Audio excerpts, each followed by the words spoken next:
2023. Here we are at City Hall in the council chamber at 111 East Maple. So we've got 3 items on the agenda for tonight. The ARCH program with the fire department, if I'm correct on that. And the next thing is the Mayor's Advisory Council or Commission on Ethics Reform.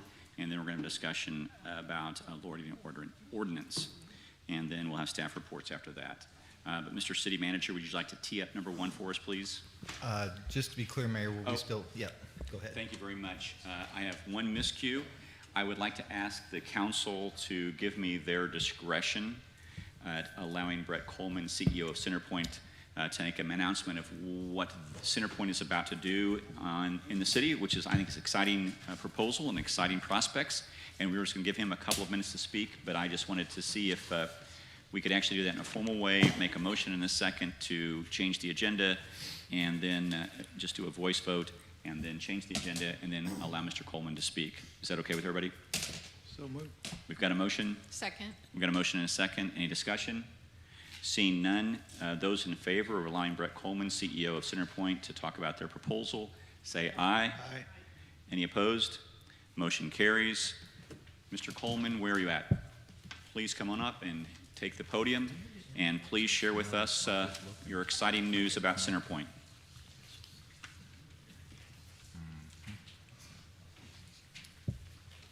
Thank you very much for making that amendment and giving me a couple minutes.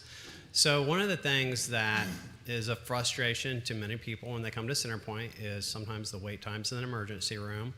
It's frustrating to any of us. And so one of the things that's happening in healthcare is an emergency care hospital that is outside of the campus of the hospital. So our proposal is to put an emergency care hospital at 23rd and Lee Summit.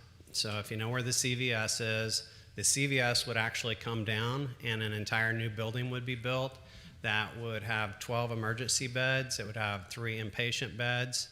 And, you know, for us that have lived here for a long time, I've lived within 10 miles of Centerpoint or Independence Regional MCI. My kids were born there for 20 plus years, 25 years.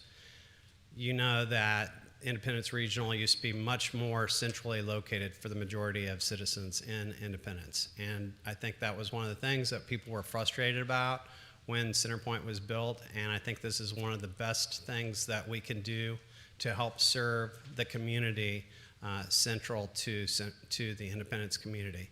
And so this is more than a $20 million project. It'll have employees, it has great paying jobs, it'll have great services that make it easy for people to have access. It will have to go through the Missouri Certificate of Need process, which is a little bit of a process to make sure that things are done for healthcare that are needed, not just wanted. And so one of the things that I would like to invite anyone, I've included a sample letter of support, but any of you individually or in addition as a council, I would invite you to send me a letter of support. You can email it to me. I don't know if I have my email address on here, but it's brett.coleman@hcahealthcare.com, and would love to have a letter of support and not only send it to them, but send it we will make sure it gets to the state. So any questions? Any questions from anyone? I think it's exciting to be a good use for that corner and an easy corner to get to, so I'm looking forward to it. Thanks for your time. I appreciate it. Thank you, Mr. Coleman. Thank you. And Mr. City Manager, thanks for giving me the heads up on that. We didn't move on to the ARCH program, even though the ARCH program is very, very important. I hope the officers and firefighters are not upset with us for diverting it for 2 minutes. So, I think it's a great segue, and I think without further ado, we could go ahead and ask John Burrell from our Independence Fire Department to come forward and make update to the council on this very exciting program. okay. Please proceed, Mr. Burrell. Thank you, sir. Good evening, everybody. Again, my name is John Burrell. I'm the program manager, the intern program manager for Independence ARCH. I had the opportunity to come speak with you all last year before we began our testing for this program, so I'm happy to briefly chat with you kind of about what we've learned over the past 12 months. There are 2 reports that have been filed over each of the pilot programs. They contain a lot of our data and information and a lot of our outcomes. So instead of kind of diving into those, just going to give you a real brief overview of what we've experienced so far. ARCH does stand for Alternative Response for Community Health. We have two goals. The first goal is to keep emergency responders available in the community, keep them available for high acuity events. Our second goal is on those low acuity events to take those 911 calls, sit with individuals, and figure out what the best immediate option is for them, to be resource specialists and to spend the time that needs to be spent in these situations, figuring out these situations and getting folks where they need to be. Like I mentioned, we did do 2 pilot programs. ARCH 1 was done last year. It was for 2 days a week. It was 1 crew. And we had good data out of that program, but we recognized that we needed more consistent coverage. So we did the ARCH 2 program, which was a Monday through Friday, 7 a.m. to 5 p.m. It actually involved multiple crews on duty for around 50 hours a week. Our daily operations, we clocked in at 7 a.m. We let dispatch know that we were available for calls. And the crew consisted of a minimum of 1 paramedic and 1 social worker. The paramedic was a community paramedic. They're focused on mental health treatment, community health care concerns. And the social worker was a licensed clinical social worker. So it's one of the highest levels of social worker you can be. They're essentially independent behavioral health practitioners. Once we let dispatch know that we're in service, we would do what's called our follow-up list. Early on in ARCH 1, we recognized that going out on a scene, sitting down with individuals, talking through their concerns often wasn't sufficient. There was an important follow-up piece to that. We wanted to check in, see if the resources we provided were effective, see how they were progressing along in dealing with the emergency that initiated the 911 call. So we started the follow-up list. It's become now a daily occurrence for us. That we look at preceding 911 events, and we make a list of individuals in the community that we're going to go out and talk to in person and see how they're progressing, see if the resources we gave worked, see if they were getting any hiccups, dive a little bit more into their situations if they so chose. And it's really helped us guide some care, provide some better treatments for the long term. Once we got those follow-ups done, we ran 911 calls while we were doing follow-ups. When it was slow, we'd go to community members' houses. When we caught calls, we ran them. We got 911 calls in 3 different ways. The most obvious one is a 911 call comes into dispatch. The dispatcher recognizes that it's appropriate for us, and they send us. Another way is fire, police, or EMS go out to the scene. They recognize we could be a useful asset for whatever reason, and they call us out to that location. The last way is we actually could assign ourselves 2 calls. We have a mobile data terminal there in the car with us. If a 911 call comes up, we feel like it's appropriate for us, and we can ask to be assigned to that call. At all times during this, we operate at the pleasure of Independence Police Department, and if they see fit to add us to a call, take us off of a call, we do what they ask us to do.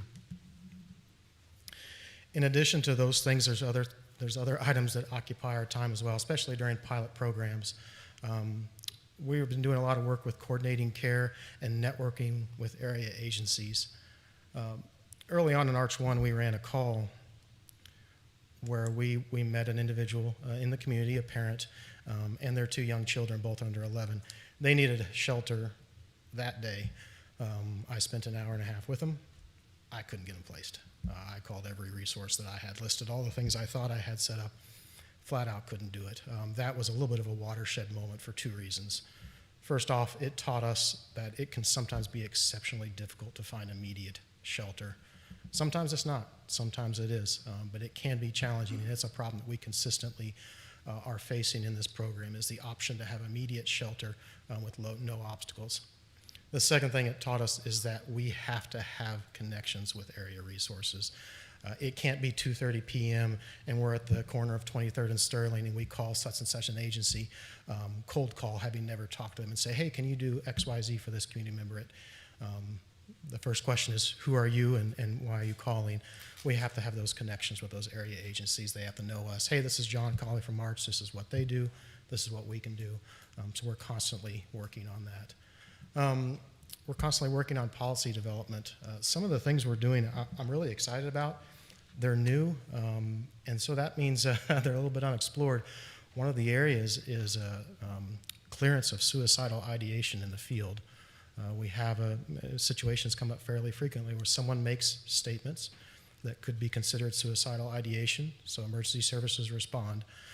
Before ARCH existed, those emergency service providers had to make the decision on scene, well, is this person serious or not?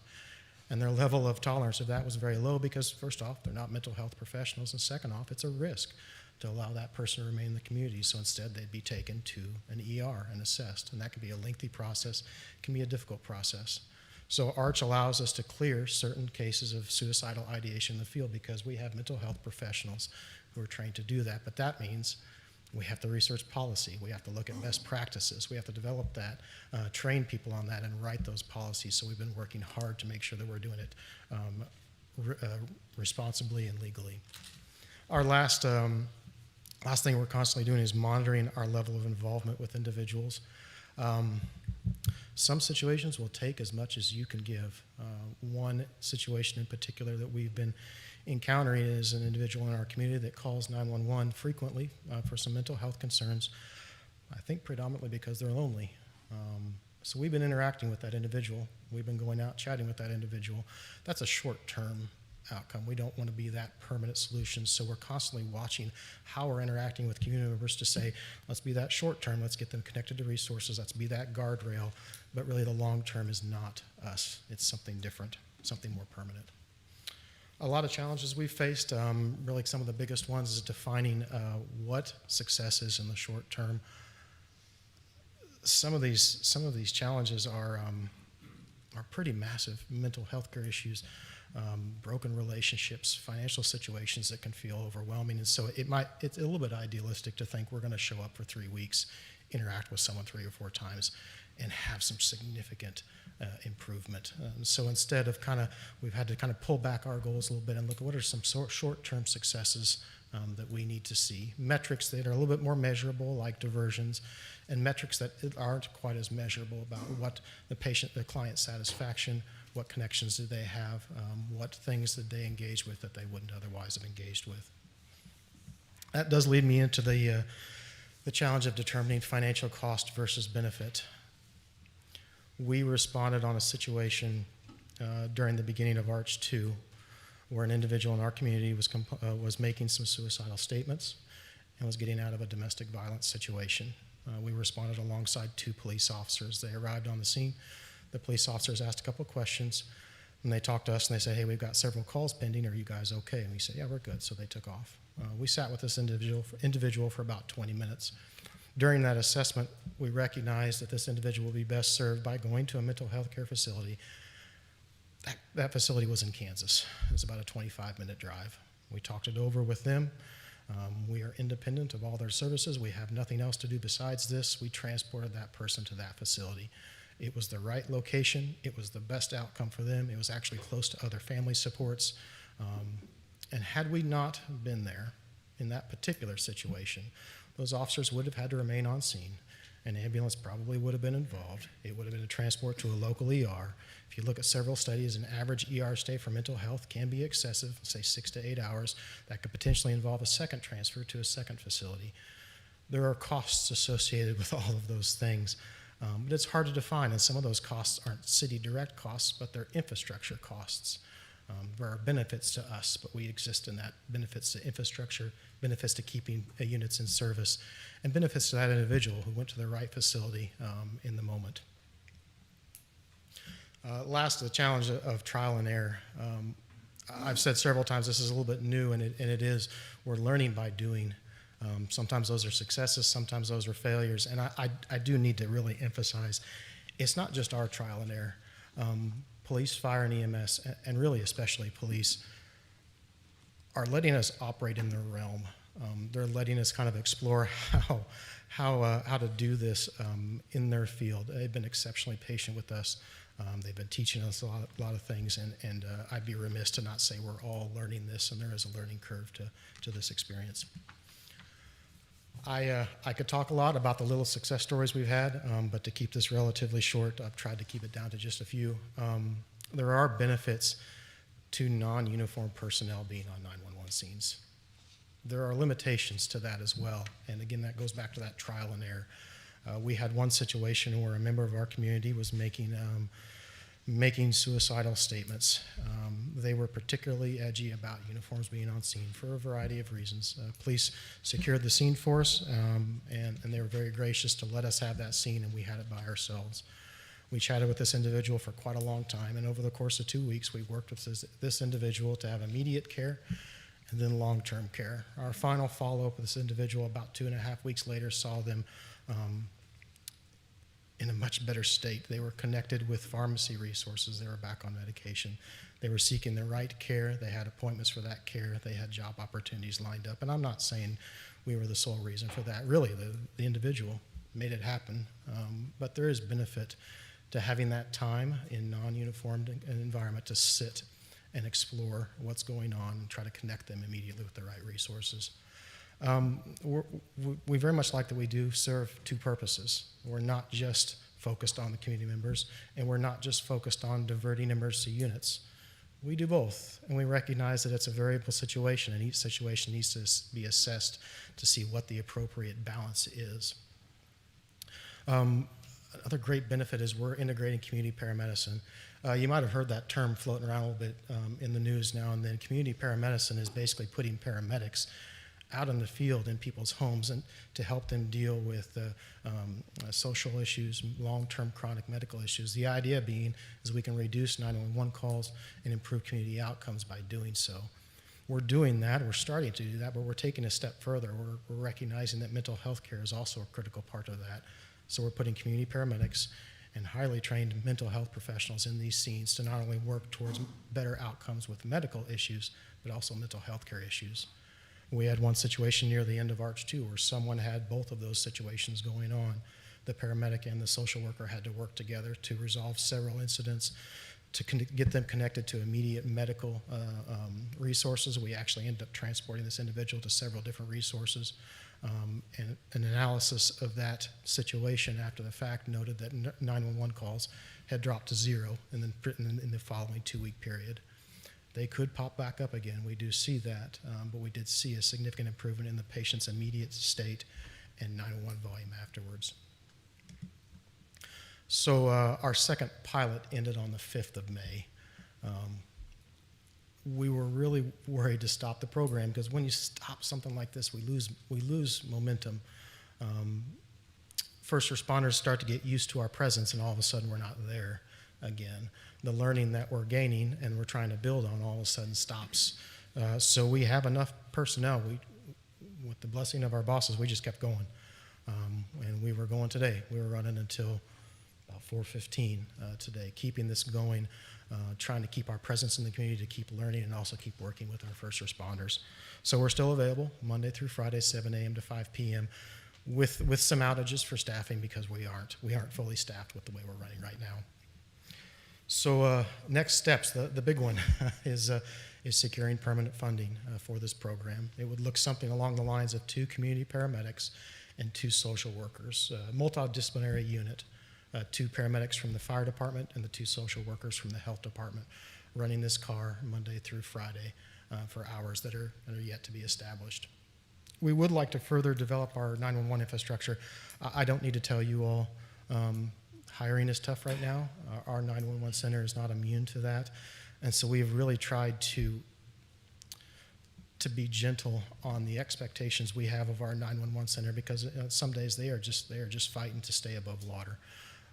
But as we move forward, as they get more stable, we'd like to work with them better on what it takes to dispatch out Arch solo or alongside other 911 units. We would like to increase our cross-agency communication. Every situation is different, and I hate to say that because it's so ambiguous, but it's true. There are some situations where it's absolutely appropriate for us to 100% disengage and for traditional services to take over. But I'd be remiss to not point out that unless we are closely communicating with IPD, closely communicating with Comprehensive, with AMR, then we're not offering the best approach towards particularly difficult crisis. We need to be in close communication with our 911 partners and our area partners on dealing with some of these especially challenging things that we have in our city.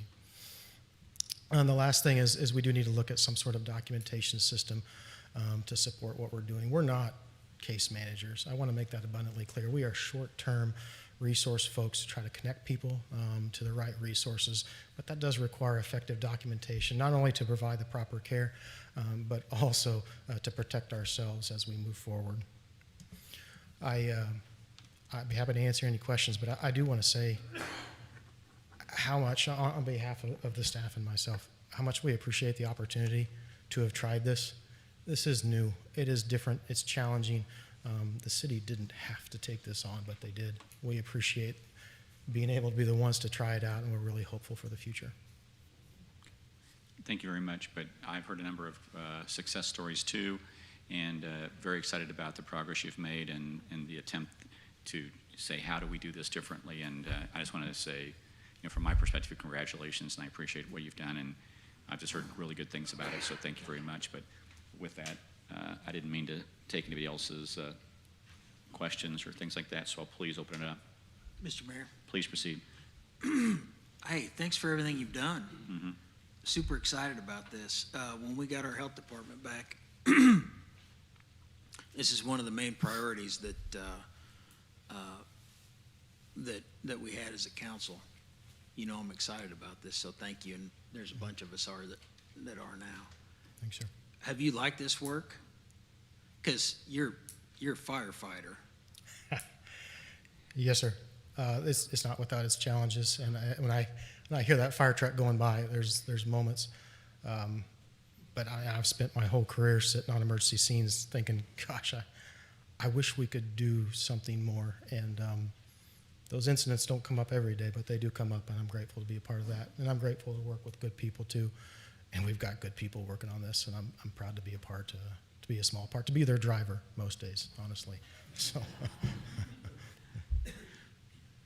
Has it been okay working inside of other emergency services in the city? I'm not asking you to call anybody out, but have there been obstacles working with the other emergency services, or have you found a way to work within the current framework? We're finding that way. There are significant obstacles, but it's not people, it's technology, and it's the unknown. During Arch 1 especially, we would show up and people would understandably ask, what can you do and what can't you do? And we would have to say, well, we're not quite sure, but we're going to figure that out. We've refined our draft policies many, many times as we've refined that. So working with the different 911 services has been fantastic. I'm really hopeful as we move forward, as we get more comfortable with each other, that it will get more and more seamless. Have you found any of the patrol officers have they started to rely on you or turn to you as time has passed, that they've found cases or calls that they've said, get the Arch guys out here? Yes, sir, and actually that goes both ways. We've been learning when to rely on them, when it's appropriate for us to turn a scene over to them or when to back out. So I think it's been a learning process on both sides. But just last week, myself and several police officers were having communication on how to best deal with the situation that involved legal matters and mental health matters. And I was really encouraged by that conversation, because there needs to be a balance of both of those things, in my opinion, in most situations. In an ideal world, how many Arch units would you have? One of you and a mental health professional, how many would you have out there? Starting out, one. And we're still learning. We have been operational on the streets for really around 4.5 months, and that is not much. If we look at other programs across the country that are similar, their growth has been organic to their capabilities. I would say I'm very pleased with where we're at. I would like to see us earn our keep more before we invest in additional units, and I think we will, but I'd like to grow first. So put in another 6 to 8 months and then take stock, or what do you think? Yes, sir.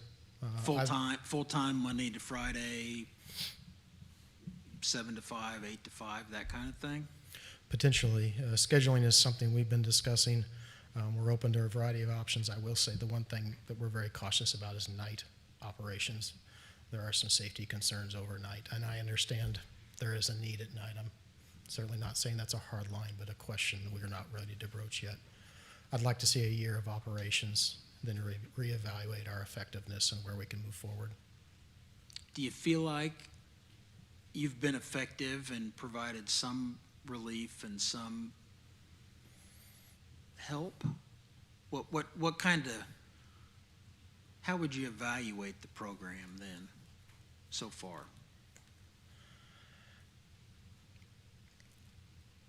We have been effective in certain situations. We have more success stories than I have listed. What happened after we disengaged? In some cases, I don't know. Sure.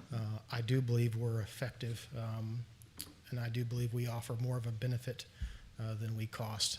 But I will say, even on the days we're not ineffective, I do feel like it's important to have that opportunity for individuals.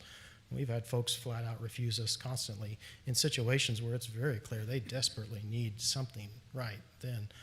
It's important that someone is still there to offer it. It's important that we're still present, and I'm proud to be a part of a city that does that. We're willing to enforce the laws, but we're also willing to stand ready that if you need help, we're here to provide it, even if you don't want it.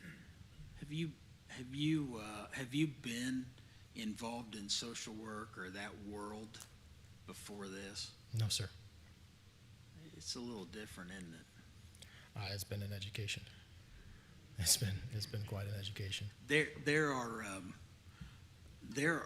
You take some hits, and there are a lot of things that can feel like losses, but the crucial part of it is not giving up.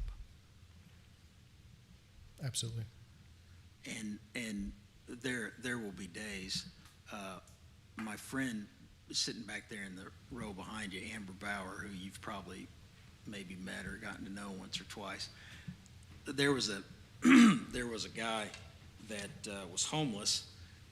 He used to sleep on a gas station at outside at 40 and Sterling.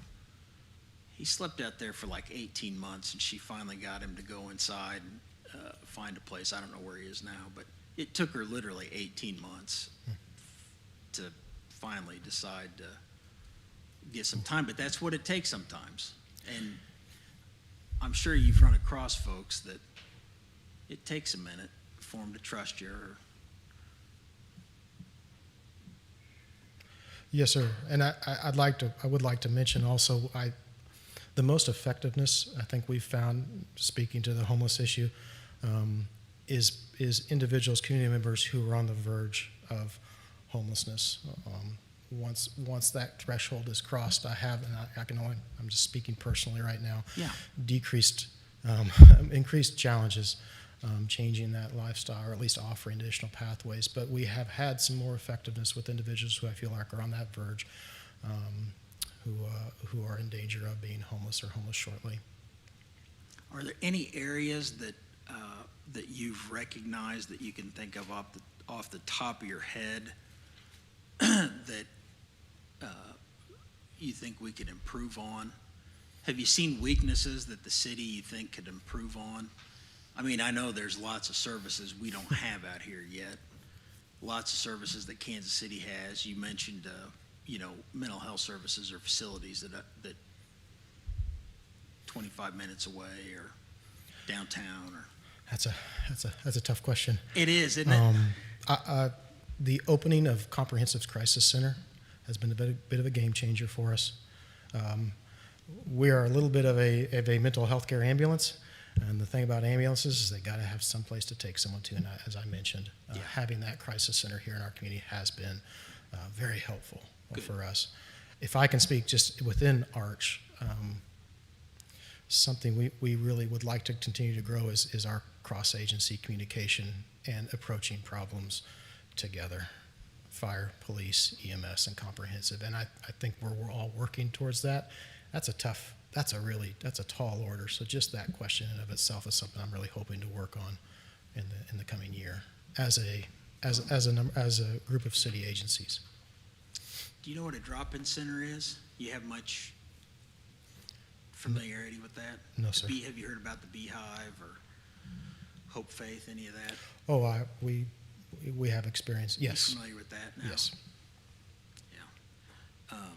That's one of the things we talk about a little bit with the council, and something that some of us are working towards and might like to see out on this side of town. Eastern Jackson County doesn't have much of that, and some of us would like to see one out here on this side of town. Bit of a home base for some of our homeless population that might be nice to coordinate services, uses a coordination for communication and that kind of thing. I understand. Any other observations before I turn this over to my fellow council members? Anything that comes to mind? No, sir. Thank you Fair for your enough. questions. They'll dig up a bunch more, but Oh, good. I just want to let you know, giving up your regular day job to take this challenge on is quite a challenge. So I am very thankful that you've done this. Very thankful. I appreciate that, sir. It hasn't been a one-person job. I understand appreciate that. but I understand that, but it's a big task and new frontier, and the people you've helped, it's a really good thing you've done. Thank you.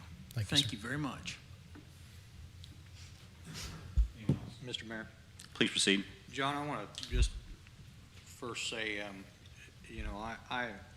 I'm so grateful that you took this upon yourself, that you became a spearhead into an area that we have got to do better on. And this city is, and our department, our fire department, I don't know if people know what a gift you are to the department and to this city. I can't say enough about you. I've watched you do some work in the field. You do it with a great level of compassion, and I'm very proud to have you serving our city. First of all,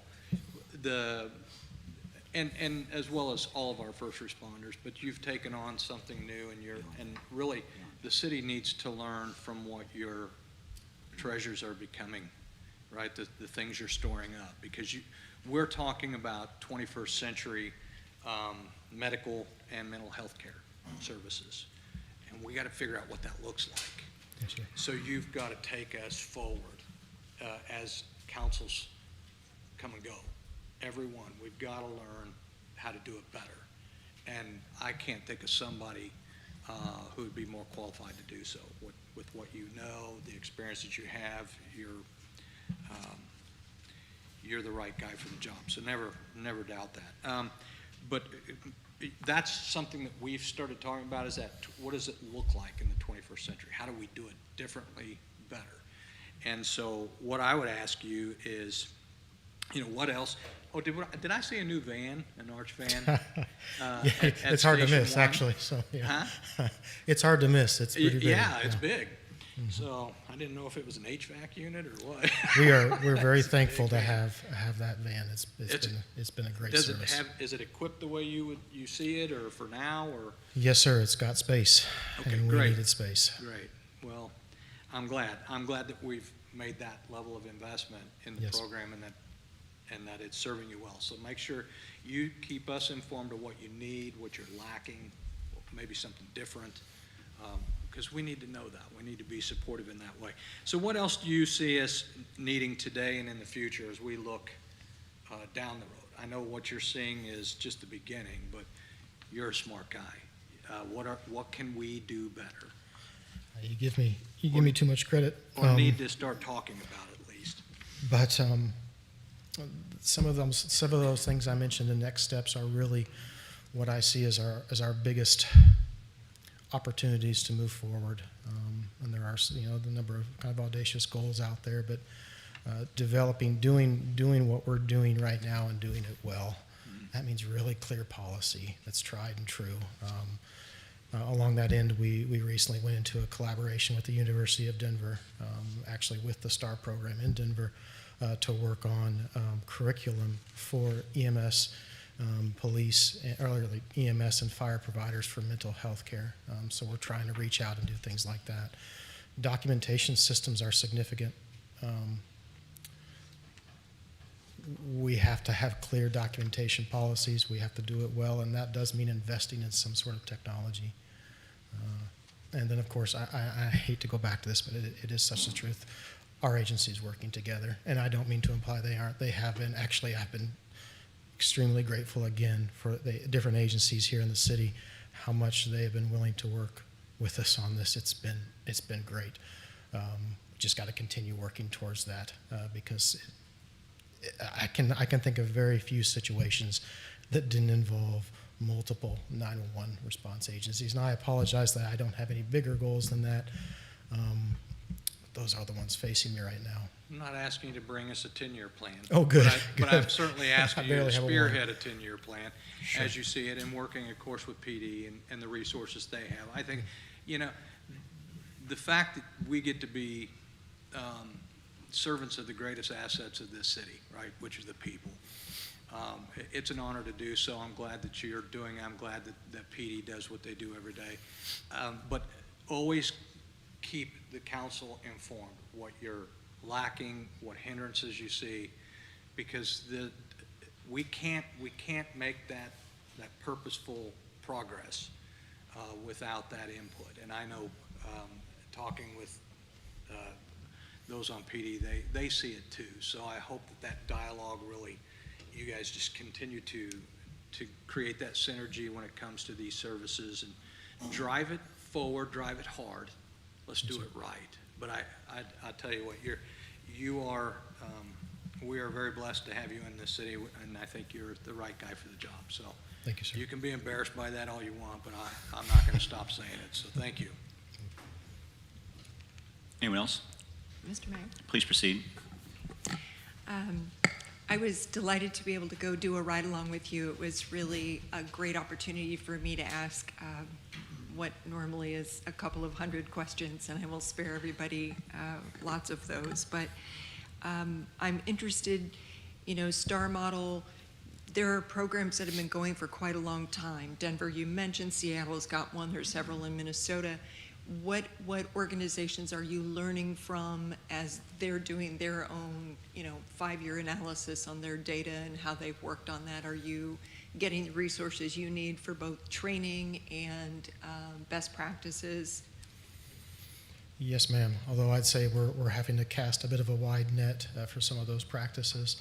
STAR has been a useful model to look at, and again, we're just entering into that collaboration with them. But STAR and Cahoots and most other agencies have a different model than what we're doing here, and that has been a unique opportunity. All those agencies, it's a partnership between the mental health provider and the city. We're not doing that.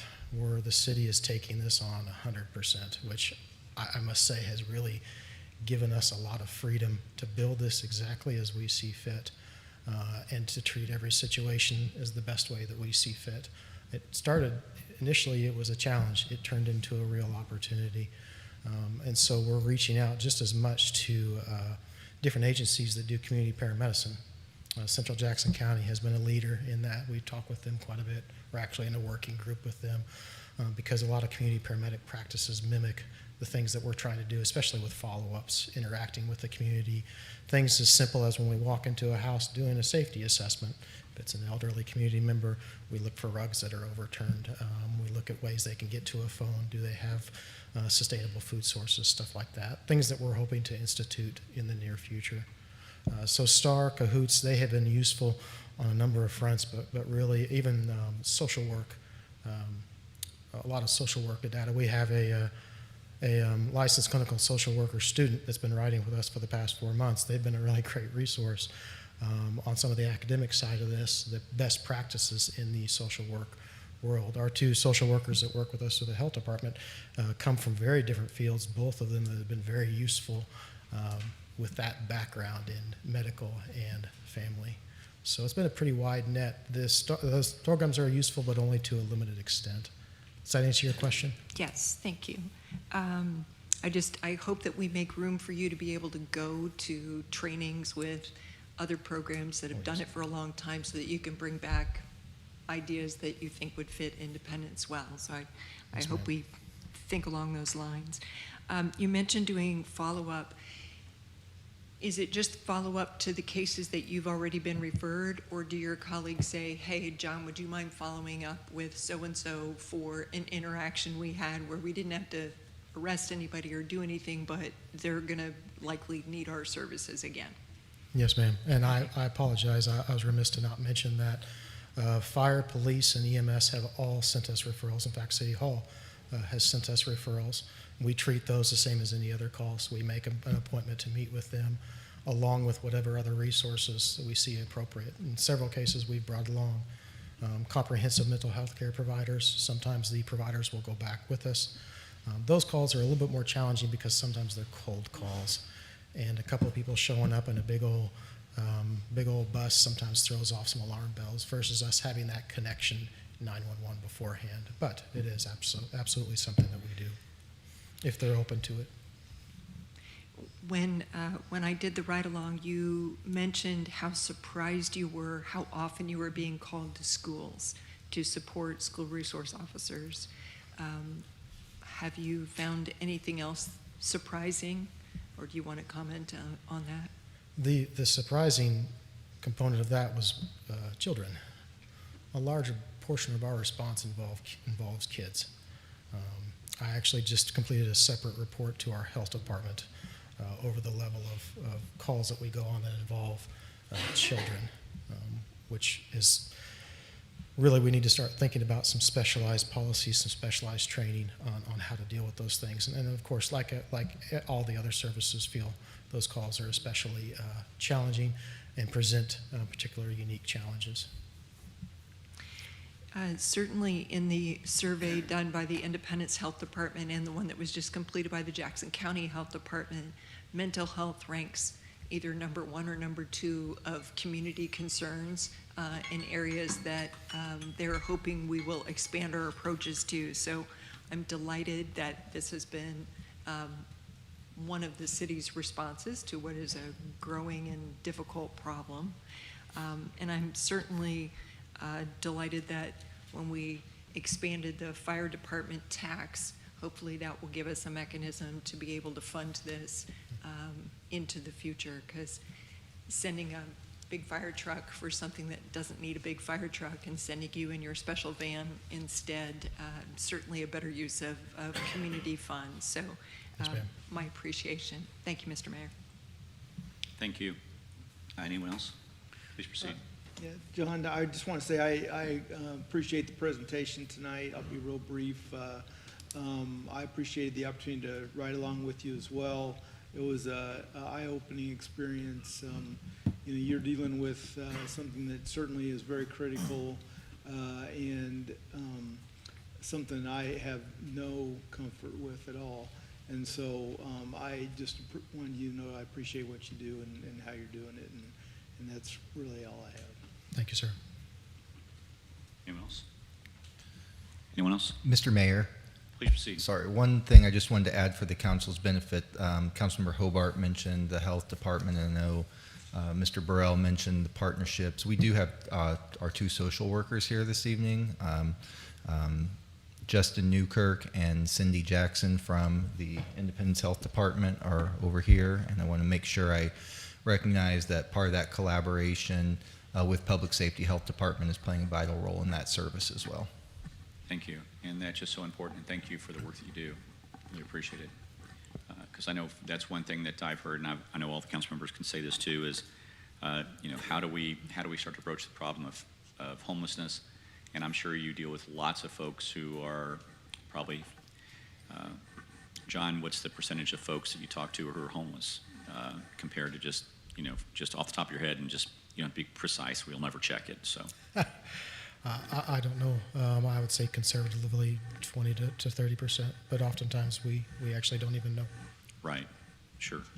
Well, I just want to say thank you very much. And when I first heard this presentation a while back, it was probably over a year ago, like you said. I was really excited about it. It is delightful to see the progress that you've made, and it's hard to believe that it's a year since you started the work. So thank you, and excellent job. Unless anyone else has any other comments. Thank you very much. Appreciate it. Thank you, Council. Thank you. Mr. City Manager, I believe ethics is up next. Is that correct? That is correct. All right. And we've got the PowerPoint, or just a second on the PowerPoint? Yep. Larry, we may need a second to get the PowerPoint. Oh, it looks like it's up. And Mr. Mayor, there are a couple of the commissioners from your ethics committee that are joining online. So if we could have just a moment, a quick Oh, yeah. commercial break to get those individuals brought in. Well, let's do this. How about if we just take about a 4-minute break, and then we'll come Perfect. back and be ready to go. Thank you. So if you can hang on, do you have 4 minutes, Larry, that you can hang out?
Councilmember McCandless.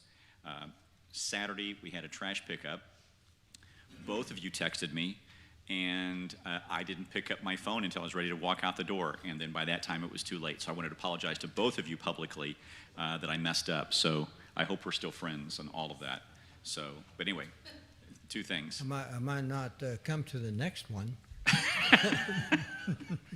Well, this time I will get the phone up and running, and away you go. So, but with that, Larry, please proceed and talk about all the work that you folks have done on a code of ethics for the City of Independence. Mayor, members of the council, good evening. I am Larry Blick, Chair of the Mayor's Advisory Commission.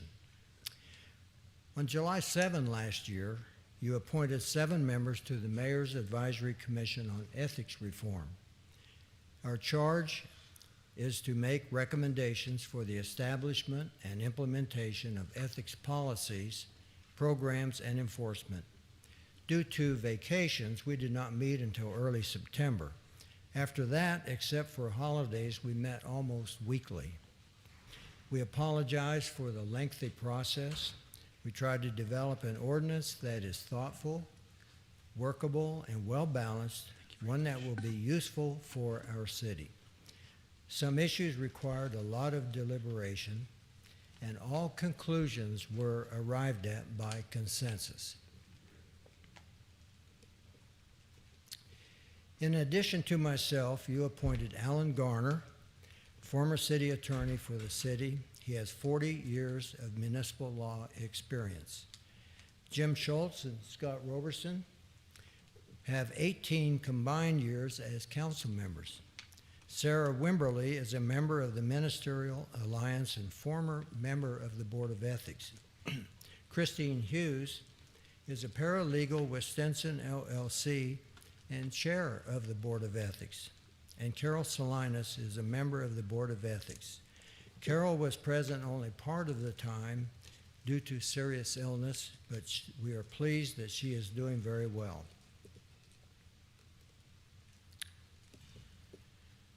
We began our research by looking for ethics codes of other cities and counties. Some of the codes we examined are listed in the slide. We looked at large and smaller cities, both in-state and out-of-state. Locally, we examined Kansas City, Lee Summit, Lawrence, Olathe, Columbia, and Creve Coeur.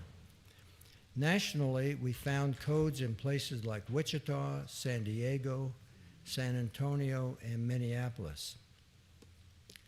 We studied the National Civic League's Model City Charter, our own city charter, and the Independence Ordinance establishing the Board of Ethics. We also consulted Missouri statutes and the Missouri Ethics Commission documents.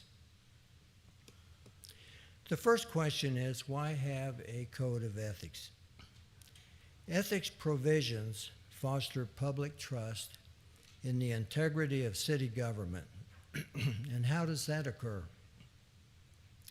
Newly elected officials, new board members, and employees come from many environments and experiences. They may be unfamiliar with the standards of conduct required in the public sector. They may do things which create suspicion about whose interests are being served. An enforced code of ethics serves as a check on improper or abusive behavior by city officials and employees. The code sets standards of conduct, disclosure requirements, and enforcement mechanisms. Seeing what is in the code of ethics gives the public trust that city government will be operated in a fair and impartial manner. When confronted with difficult situations, officials, employees, and those doing business with the government can consult the code about appropriate and prohibited conduct.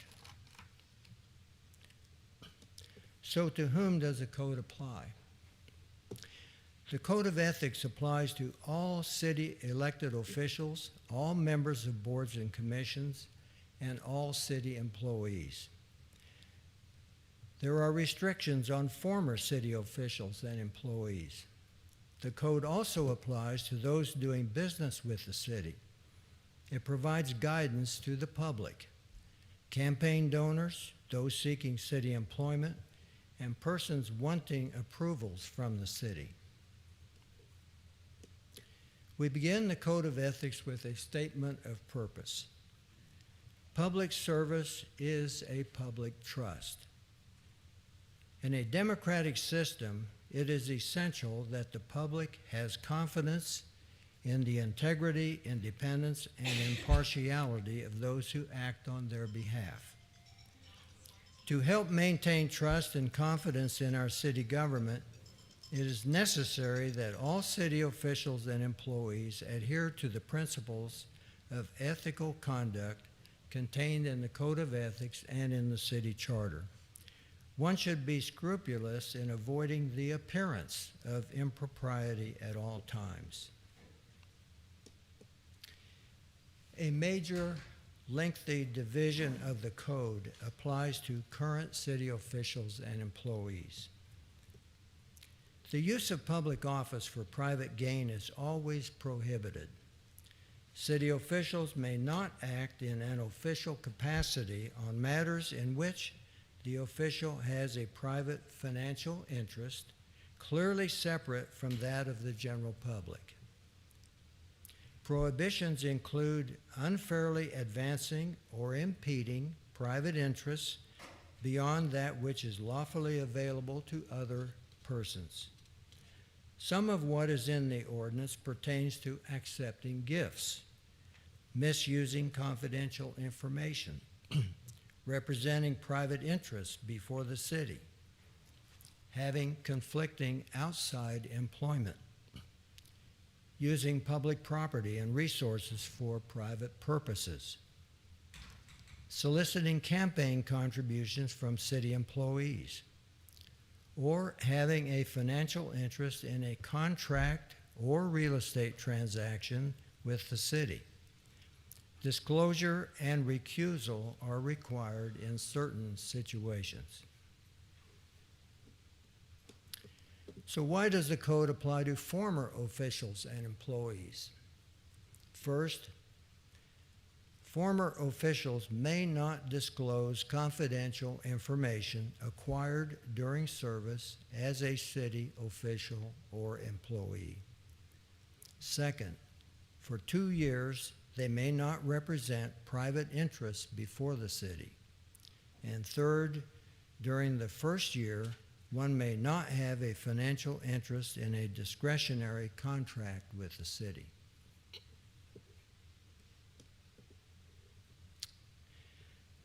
Division 4 of the Code addresses those who are seeking or have a discretionary contract with the city.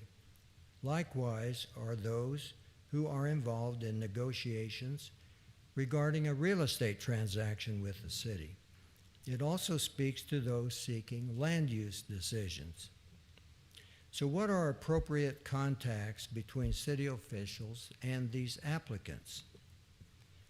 Concerning a discretionary contract, no contact is allowed by the applicant no contact is allowed by the applicant after a request for proposals or request for qualifications is issued, except with the city official designated in the solicitation document. Regarding the purchase, sale, or lease of real property, contact is permitted only with the person designated to negotiate the transaction.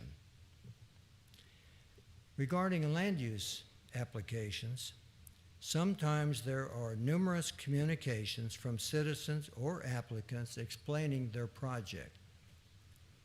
These contacts can be helpful. It doesn't make sense to forbid these communications.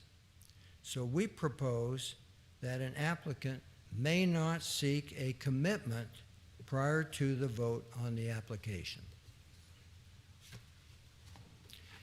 A person or entity seeking council action must disclose all political contributions made to any member of the council during the previous 24 months.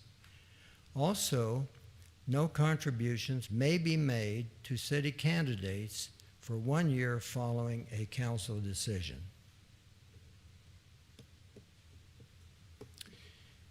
So now why have financial disclosure by officials? Also, no contributions made. The purpose of financial disclosure is to help give the public confidence in the integrity of its city government. Disclosing sources of income and ownership of real estate and businesses is necessary for the public to have confidence that the government's business will be conducted in an independent and impartial manner. You know about financial disclosure because you filed the Missouri Ethics Commission's Personal Financial Disclosure Statement, or PFD, when you filed for election, and you fill one out annually while in office. State law, administered by the Missouri Ethics Commission, requires annual personal financial disclosure statements to be filed by 10 individuals in the city. They are the city council, the city manager, the city councilor, and the chief purchasing official. The city clerk identifies whom the MEC should notify each year to fill out the statement online.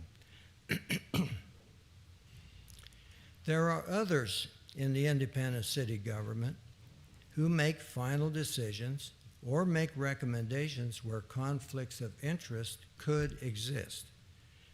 So that the public will know if conflicts exist by those decision makers, the proposed code will require financial disclosure statements from the following: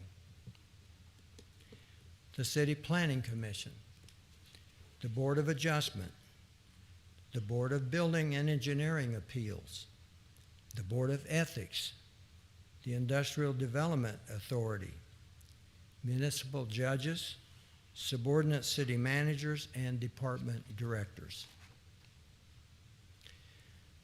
Now, what about enforcement? Well, MEC will enforce violations if only the 10 positions previously mentioned are required to fill out the financial disclosures.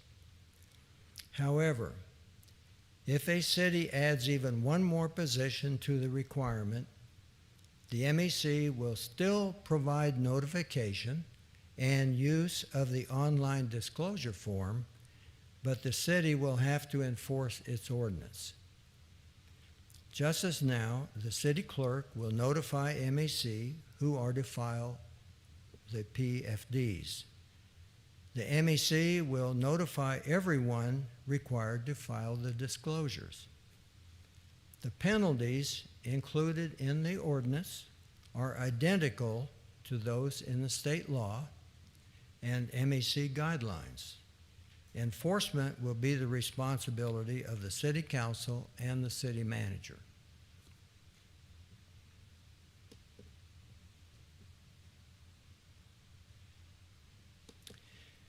So why have limits on campaign contributions?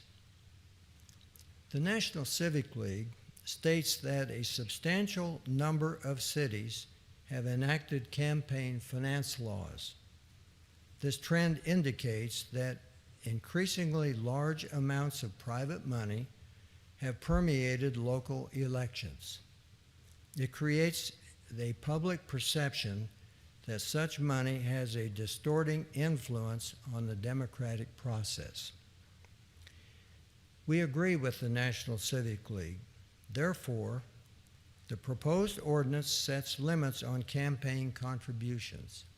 However, we did not address spending limits.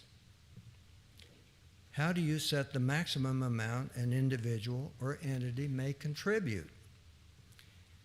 The recent State of Missouri constitutional amendment contains a $2,000 limit for a state representative. We suggest the limit in independence be 1/2 that amount, Thus, no person or entity may make monetary or in-kind contributions to a candidate which cumulatively exceeds $1,000 for a primary election and $1,000 for the general election. Two final points about campaign finance. First, to counter the dark or hidden money issue, all mailings and electronic communications advocating for or against a candidate must provide the name and contact information of the person or entity responsible for the mailing. Second, individuals or entities which have or are seeking a contract greater than $50,000 with the city are prohibited from making campaign contributions. Similarly, to provide assurance to the public that the City Council and Mayor are acting in the best interests of the public and city government, one who accepts campaign contributions from a union or organization of city employees shall publicly disclose it before voting on a matter affecting that union or organization. Let's now turn to enforcement of the ordinance. The city charter requires having a 5-member board of ethics. A previous council established the board of ethics by ordinance. There are some notable differences between the current ordinance and what is being proposed. What should be the scope of the board's responsibility? The current ordinance limits the board to rendering advisory opinions which have been requested by the mayor, council, and city manager. Also, other officers or employees may request advisory opinions about their own situations. Beyond issuing advisory opinions, we recommend expanding the role of the Board of Ethics to include receiving complaints, initiating its own investigations, and making findings and conclusions concerning alleged violations of the Code of Ethics. The next question is, well, who can file a complaint? We debated the issue and concluded that any person who believes there has been a violation of the ethics laws may file a complaint. In fact, the ordinance requires that they do. If anyone can file a complaint, what about the possibility that an individual could file a complaint for mischievous purposes, causing difficulty or embarrassment for a political opponent or elected official? Our antidote to a nuisance is that a complaint must be accompanied by enough supporting information to convince the city councilor or the chair of the Board of Ethics that it merits consideration. Secondly, a person who knowingly makes a false statement in a complaint or proceeding before the board is subject to criminal prosecution for perjury and a civil fine. Third, if the complaint is deemed to be frivolous, the board may recommend prosecution and any other sanctions permitted by law. You might wonder if the Board of Ethics has too much authority. The code will be only as good as its enforcement. Keep in mind that the city councilor will be involved in the complaint process and may also render advisory opinions. And we believe that in the real world, the city councilor will be working closely with the board throughout the complaint process. The councilor will be helping the board write its findings of fact and conclusions of law and help in determining the appropriate level of sanctions.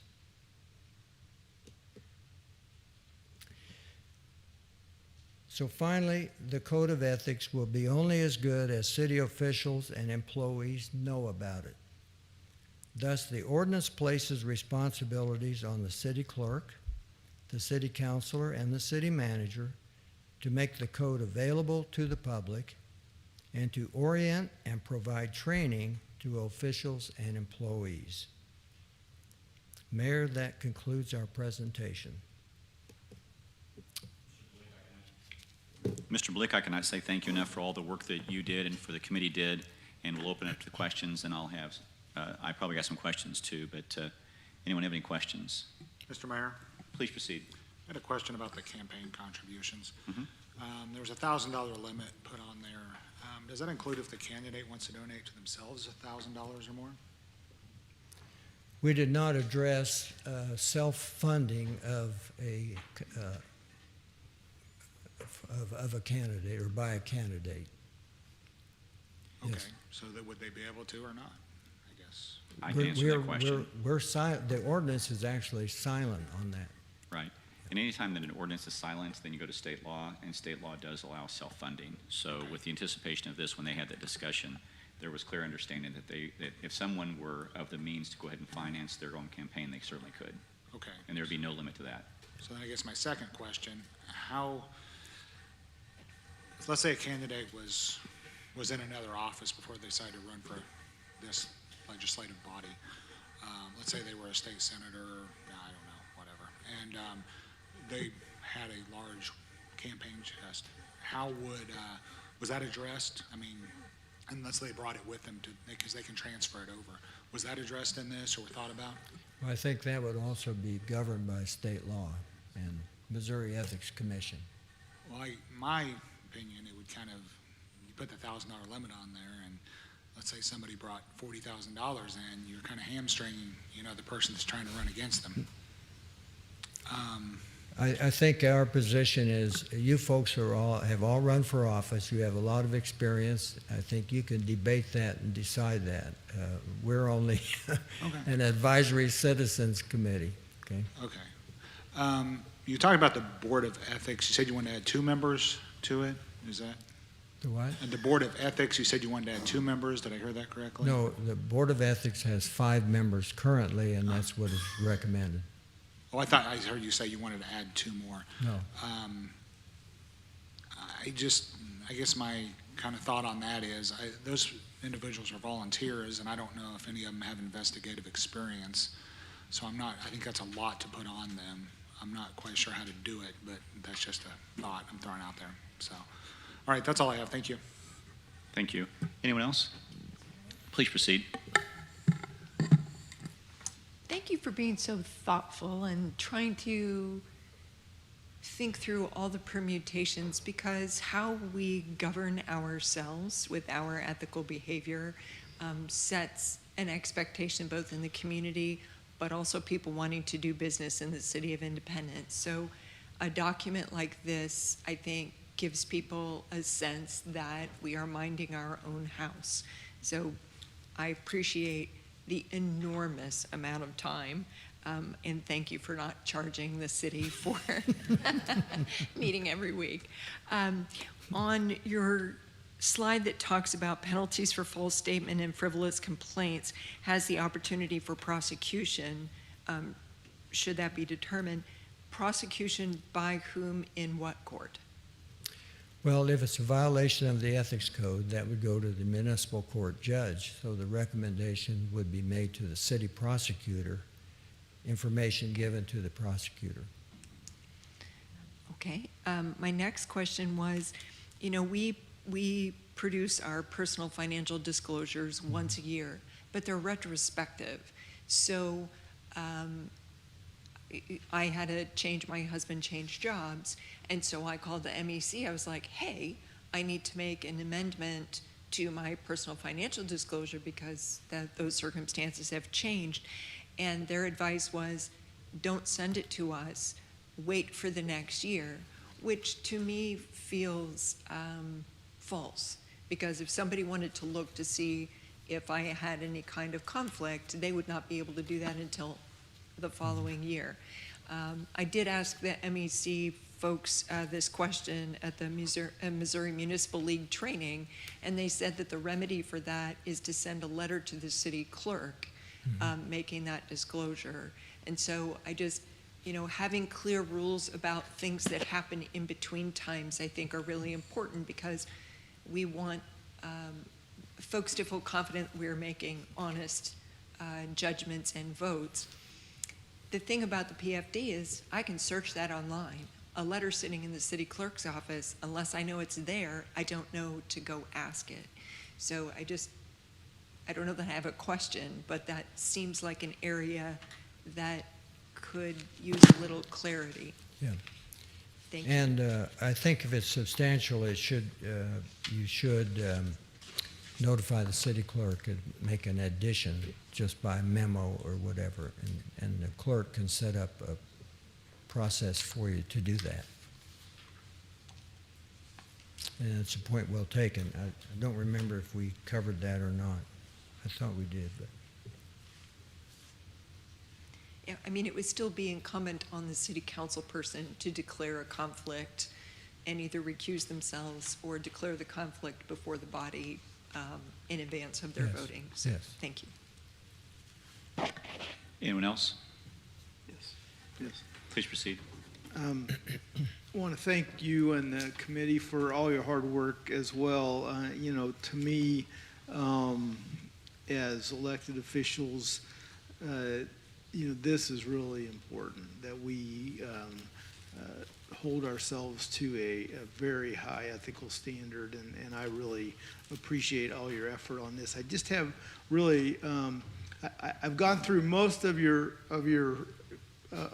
document. I haven't gotten through every last word of it, but I did have one question on one part, and that was if you could talk a little bit about your thinking relative to that the decisions of the Board of Ethics would be final and there would be no appeal.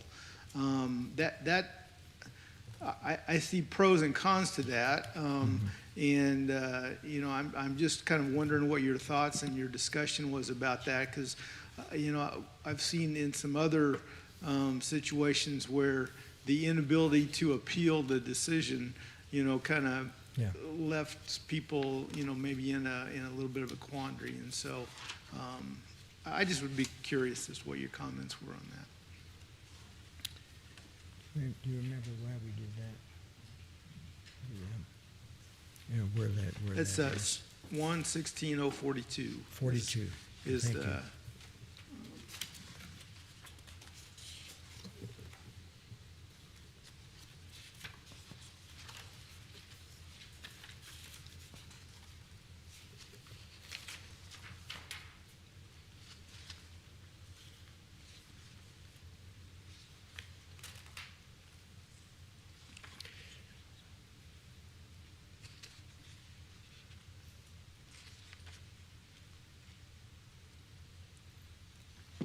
Well, I guess I don't know. I think that's something you could talk about among yourselves as to, I think the Board of Ethics, these are citizens. They're going to be advised by the city councilor. The complainant or respondent may have attorneys. There's going to be a lot of good information in there. And I think at some point these issues need to be brought to a conclusion. Mm-hmm. And the penalties are not that so severe that these need to be, you need to run around finding somebody else to give you a different answer. So I think there's value to having them look at it. They look at it thoroughly. They have 6 months to come up with a final decision, and I would not be worried about the kind of decision they would make. I think they would more err on the side of not being out of bounds and being more balanced than anything. And the kind of people you appoint, and that's important.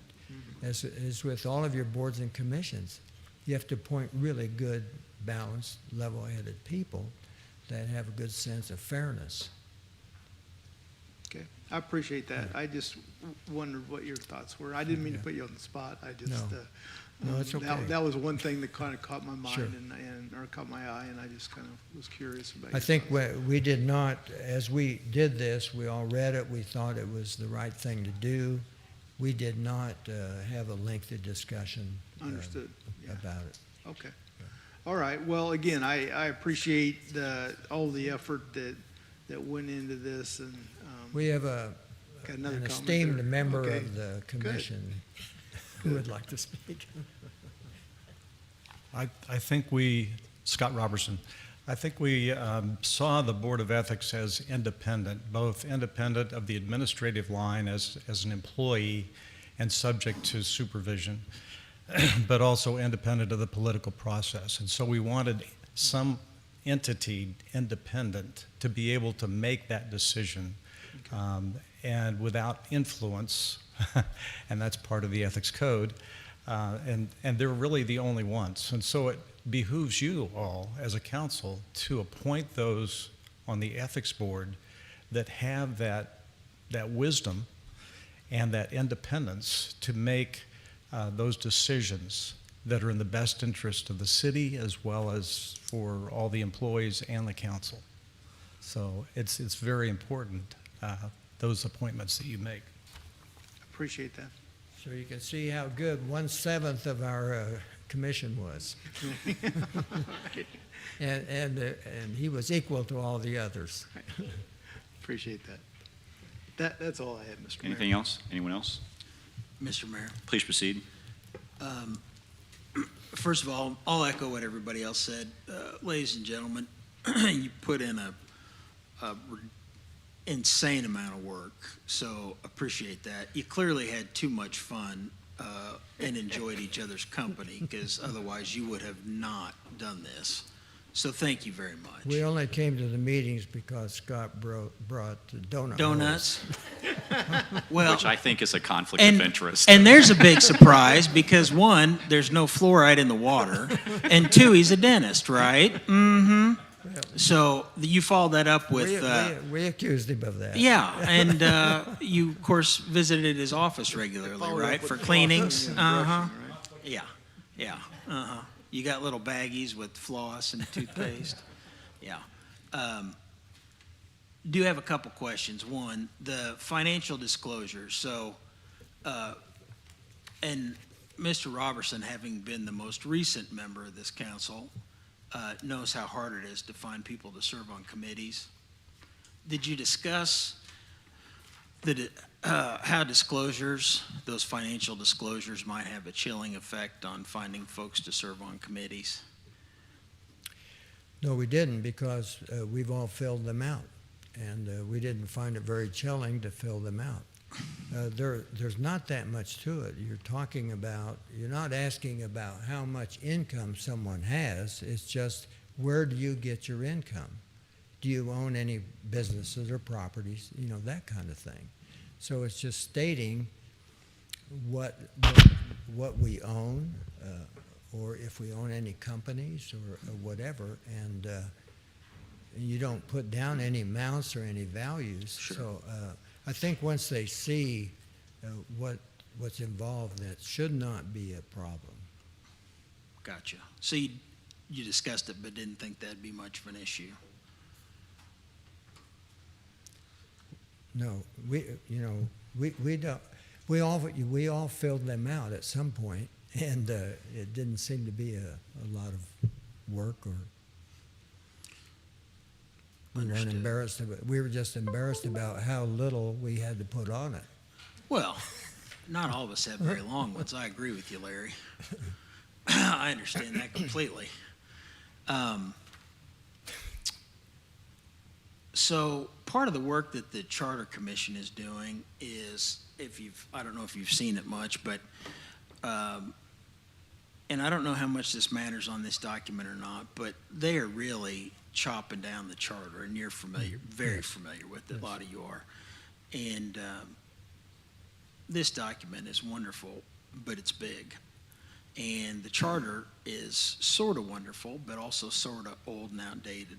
And it is big, but becoming smaller. Of course, the voters will have to decide whether it becomes smaller or not. This may or may not become part of the charter. Who knows where this will end up? We don't know.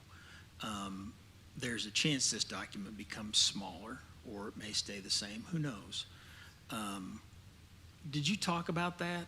The size of it, Yes. the length of it, the breadth of it? Yes. In fact, the city council is required to implement the charter by a series of ordinances. Yeah. That's why the charter can be abbreviated. A charter is more like the presentation tonight. It just kind of lists some things. Yeah. And that the council should adopt an ordinance that covers those things. And it takes a lot of pages. Yeah. If you want to make sure it's balanced and it's understandable and it's can be refuted and is clear. So I don't see how you would reduce the ordinance without eliminating some of these just requirements. Yeah. Yeah. Well, it's not, and that would be the key. It's not that we would want to. I mean, yeah. Say the section on the Board of Ethics, you have to talk about how a complaint is made, what has to go into it. Right. How is it reviewed initially? How are what kind of notice requirements to respondents and complaint? I mean, that all takes some pages. Yeah.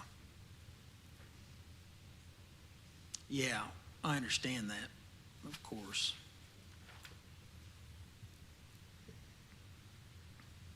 What kind of considerations did you put into the decision when you decided, for example, to deviate from state law when talking about, for example, campaign contributions, when reducing it from the state limits?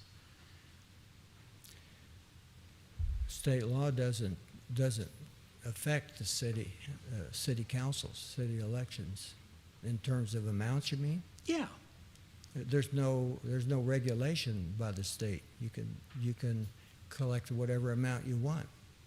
You just thought that a smaller limit was more appropriate?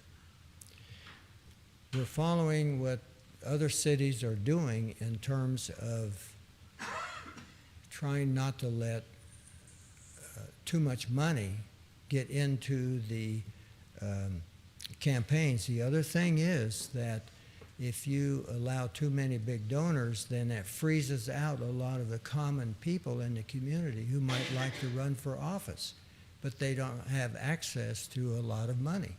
So we have to try to level the playing field so that the average person as well as the wealthy can all do their civic duty by offering to serve as city council. Was there any discussion about declaring whether you were a certain party or not in municipal elections? The charter, present charter, says that neither the nominating commission nor a ballot allows for the designation of a political party. On the ballot? The ballot, but it also says that during a campaign you can use designations if you want to. If you want. Now, we did discuss that, and we recommend to the Charter Commission that they use language that's in the model charter, which tries to keep the nonpartisan aspect of the elections. It's nonpartisan all the way through. Yeah. And not use any designations of a political party. And we had a call, and I know the mayor's office had a call based on the last election. And so we did talk about it. Did you think about, and I'm kind of jumping around a little bit, did you think about capping a total amount of contributions that could be raised in a single campaign cycle? No, we didn't. We thought that the limit on how much a person or an entity can contribute was more important, because that is what communicates a suspicion that someone has more influence with the candidate if they get elected. It's all about the appearance of being, excuse me. It's been too long, Larry. But you got to keep the microphone in front of you, Larry, so I'll put people, my- or I'll Mr. be Blake, like- so Too people long. can hear you. You were more concerned with the individual influence of yes. single parties or Yes, something yes. than the overall. Or a company or a business or, some organizations, yes. Gotcha. And it's a lot of it's about perception. A candidate may believe they're not influenced, but it's what does the public or the voter think when they see it. And so much of the ethics code is to give the appearance that you are trying to be fair and impartial in everything you do. Sure. I think that's all I have. Thank you, Mr. Mayor. Thank you, you. Mr. Blick. Thank you, committee. I sure appreciate your time, effort, and dedication. Thank you very much. Anyone else, other thoughts? Well, first of all, Mr. Blick, I want to thank you for chairing the committee and all the hard work you did. You certainly exceeded my expectations of what product would occur at the end, and you've, in my opinion, produced a great product.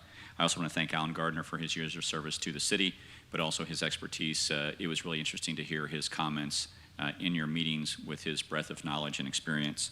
Also with Mr. Schultz and Mr. Roberson, I cannot say thank you enough for your work on the committee, because what you did as former council members is you gave a really great light to real-life examples of what's happened to you in campaigns and how this could make our campaigns cleaner and more ethical in our city. So I really, really appreciate that. Sarah Wimberly is not here, but I want to thank her for her work on it. She did a great job of adding her perspective and her viewpoint on it. Christine Ann Hughes, you went above and beyond. I know you did a lot of the nitty-gritty legal work on this document to put it in order and all of that. So with your expertise, you brought a lot to the committee, and also to Kara Salinas.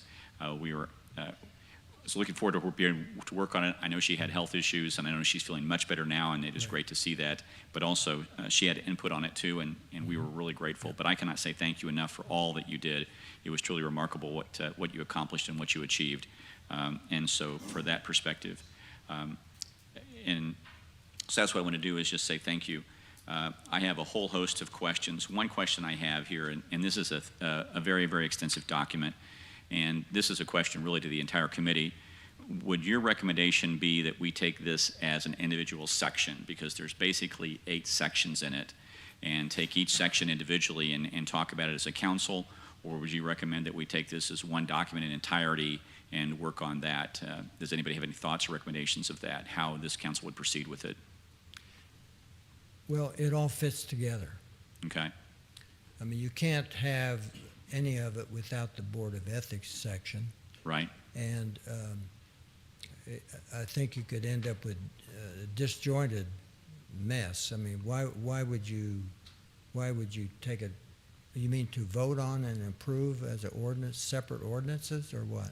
Yeah, I just wanted to see if your committee has talked about that and made a recommendation for us on how we should proceed with it.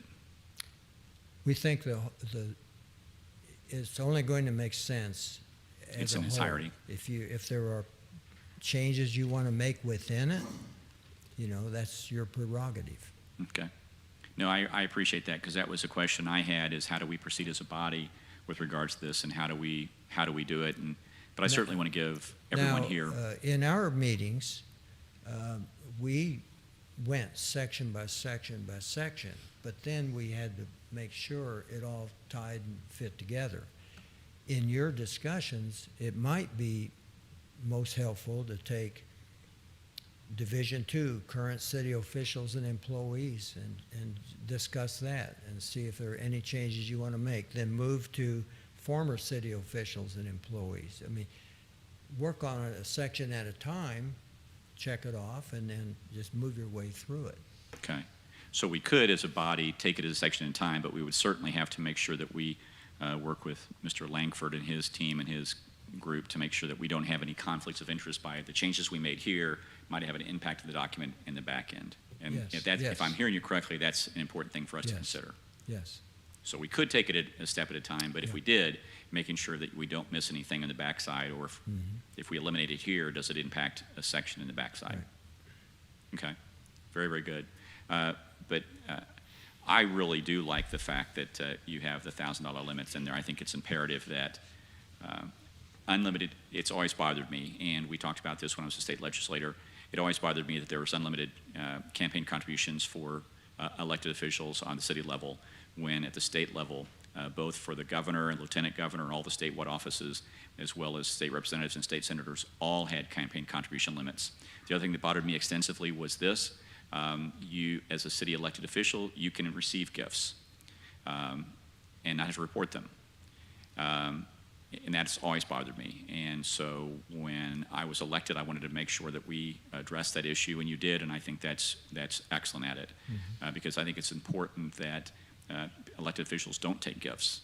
You Right. don't get tickets to baseball games. When I was an elected official prior to me taking office, we actually implemented, well, actually it was the Clean Missouri who did that through a petition process. It was not something the legislature did to themselves. But a petition process did that, and it was just, in my opinion, just imperative not to take any gifts. But I had colleagues who literally took between $10,000 to $15,000 a year in gifts, trips, baseball tickets, playoff tickets, all kinds of things. And I just think that's egregious when you're talking about lobbyists giving you those kinds of gifts, and then the influence that they have. So I am grateful that you addressed those topics. I think those are very, very important topics, and I think it's really important for us as a city. We don't need to talk about what's happened with our city and the image that it's had on our city, but I think this is a really great step going forward in this, and I cannot say thank you all to your committee for all the work that you have. Anyone else? Any other discussion? Mr. Blick, thank you very much, and thank your committee for all the work you did. So thank you very much. Thank you. Thank you. Mr. City Manager, I'll turn it over to you. Sorry, I didn't mean to interrupt. Turn it over to you for the next topic, if you can frame that or tee it up for us. That's quite all right, Mayor. I was actually just making sure the city prosecutor is ready to go, because he is going to address this item. The item, of course, being the ordinance that the city council had first reading of last week regarding loitering. City prosecutor has a couple of comments, and then really just wanted to provide a forum for the council to have a conversation prior to that ordinance coming back next week. Thank you. Mr. Langford, please proceed. Thank you.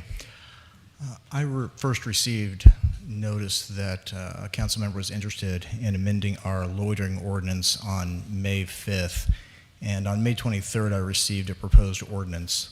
And I'm not exactly sure who drafted that. It wasn't me, but I took that ordinance that I received and I made some adjustments to it, specifically limiting the times that a person could be found lying, sleeping on our public sidewalks. And then that was amended further to reduce the time even more, and I think that's what's up for the second reading on June 20th. And it's my understanding that in your study session packet there is another version of this ordinance that does away with the time constraints and deals with distances from public residences or from housing. And I believe that's what's pending right now. And I'm available for any questions that you have on this, or my opinion, my legal opinion, whatever you like. Okay. Any discussion on this? Mr. Mayor, Please proceed. so just for reference, I'm the one that requested the ordinance change. Like I said, I don't know who wrote the first one. It wasn't really what I wanted. So I asked the city manager to get me something that I did more like. And I think Mr. Cover wrote the second one. And currently what it would do It would prohibit sitting, lying, or sleeping on a public property, including but not limited to sidewalks, public right-of-way, and public infrastructure within 100 feet of a residential property. That's the amendment currently that I plan on trying to make a motion to at the next meeting. I have had a couple of people contact me regarding this, and their only concern is that they're about the sitting and possibly near a bus stop, because there's not benches at a lot of the bus stops, and people may sit down, and, you know, we obviously wouldn't want them, you know, cited or even arrested for something like that. So I may go back to Mr. Cover and ask him what we can do about that. And I asked this to be moved to a study session because I just kind of wanted the other council members' input, and I was actually asked by a couple of my council members if we can move it here. So I guess that's all I have. So if anybody else has anything, thank you. Anyone else, other discussion? Mr. Mayor. Please proceed. We already have loitering restrictions that are on the books. Do you think that this particular addition adds, or do you feel as though the existing rules that we have cover this issue? Mr. John Mayfield asked me to respond to that question in an email from, it was soon after the ordinance was presented, I think it was in early May. And my position was that the current loitering could be used to enforce these types of violations. And so at this point, we would be asking our police, they have the latitude to intervene if someone calls, somebody's sleeping on the sidewalk in front of my house, and they call the police. Obviously, that's not an emergency issue, but they'd be able to come and ask the person to move on, the way that things are currently written. Yes, I don't see a problem with that. You know, I always worry about the idea that we're going to arrest people. Mr. City Manager can speak to how much room or no room that we have in our city jail. So we don't really have a mechanism to arrest and hold people for being a place that they're not welcome to be. And the hard part is, you know, arresting your way out of poverty has never been a particularly effective mechanism. It moves people. I understand that part. I really prevail upon the city to work with agencies who are trying to address the root issues that are allowing people to exist in the state of homelessness. I think that really is the better mechanism. And so I come back to Mr. City Manager, do we have room right now if we were to enforce that with arrest? Do we have the mechanism for that? The couple answers I'll give to that. One is the budget the council will vote on next Tuesday. We had to provide a recommendation in there that the council increase detention housing by $55,000 this coming fiscal year due to the increased cost that we're seeing at our various partner prisoner housing facilities. So primarily the city utilizes Johnson County, Missouri in the Warrensburg area, Andrew County up in the St. Joseph area, a few others, but those are primarily the ones. Increased cost for per day housing as well as the transit cost to and from. So we would need to factor that in if there were additional arrests made, that cost has gone up. Just doing what we're doing now, we see an additional $55,000 needed to sustain that level of daily housing. Judge Helm has been very outspoken in letting city staff know, and I believe he's contacted other members of the governing body as well, that there are capacity issues at the various prisoner housing facilities, the two I mentioned as well as others. It's been very well documented that Jackson County is going through trying to build an additional facility, but that's run into any manner of issues, and even once built, I think that they are already planning to be fully inventoried with the folks going through their various sentencing processes, that there won't be capacity there. So very long-winded answer, we are short on supply right now, and if there were funds to be available, certainly additional prison and housing space would seem to be needed to keep up with the demand that we presently have today. I certainly know that folks who are working in the area of homelessness are finding that as they begin to move people from the streets to housing, one of the challenges they have is paying off fines and other issues that are all barriers to people being able to move back into employment or into housing. So I really encourage us as a body to think about approaches to homelessness that work, and there are models out there. There are some fantastic organizations doing amazing work, and I think that that is a wonderful place for us to expend our time, energy, and resources. Thank you very much, Mr. Mayor. Thank you. Any other discussion? Mr. Mayor, Please proceed. I'm not going to call anybody out, but I have emails from city staff, and I've also had verbal conversations with city staff that a situation I had in my district, that this loitering ordinance would not apply to it. And that's the reason for the amendment. I'm not trying to criminalize homelessness. I'm not, I don't want to have anybody arrested, but we can't have a situation in residential neighborhoods where the homeless take over that area. We just can't. And I guess it's all right until, I guess they're sleeping in everybody else's block. I don't know. Maybe this isn't the perfect solution, but it is an enforcement mechanism. And I think our police department is very good, and, they have a determination to make, just like any other thing. So anyway, that's all I got. Thank you. Anyone else, other discussion? Mr. Mayor, Please proceed. if I can, Mr. City Manager, do you mind or Mr. Mayor, if I Please proceed. discuss with Mr. Langford, the amendment is written, says that it's illegal to sit, lie, or sleep on public property, including but not limited to. So any public property is parking lots, sidewalks. Is that how you read that? It's anything the city owns. I'm sorry, Councilmember, was that for me? or That's for you, Mr. Okay. Langford. Yes.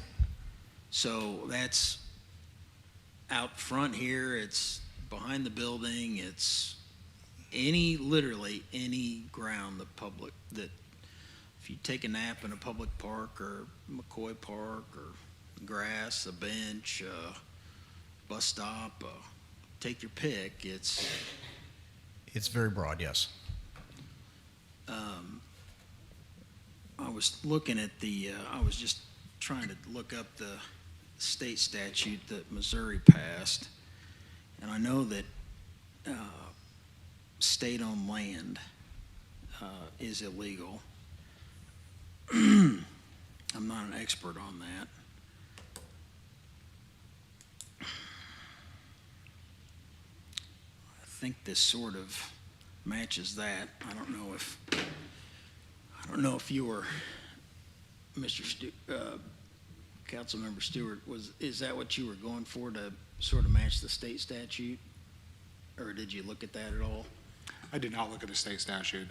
I asked for an ordinance, and this is what Mr. Cover gave me, and I did say I wanted it within so many feet of a residential property. Yeah. So no, is a Yeah. residential property behind our building? Maybe No, I 150 got feet. you. So that it's for residential. And, That's what you were shooting for? Yes. Yeah. I'm not, that's what I was shooting for. Well, I got you. I understand your problem, and I understand your concern and what you're shooting for. The problem is this solution does criminalize homelessness. it's a bit of a catch-22 because, no, we don't want homeless camps in our residential neighborhoods. Nobody does.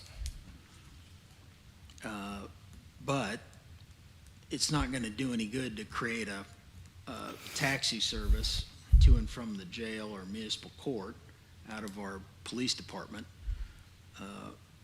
because that's all that will happen if they did enforce it. And the 12 patrol officers we have at any given time, when we're lucky, don't need to be doing that in general.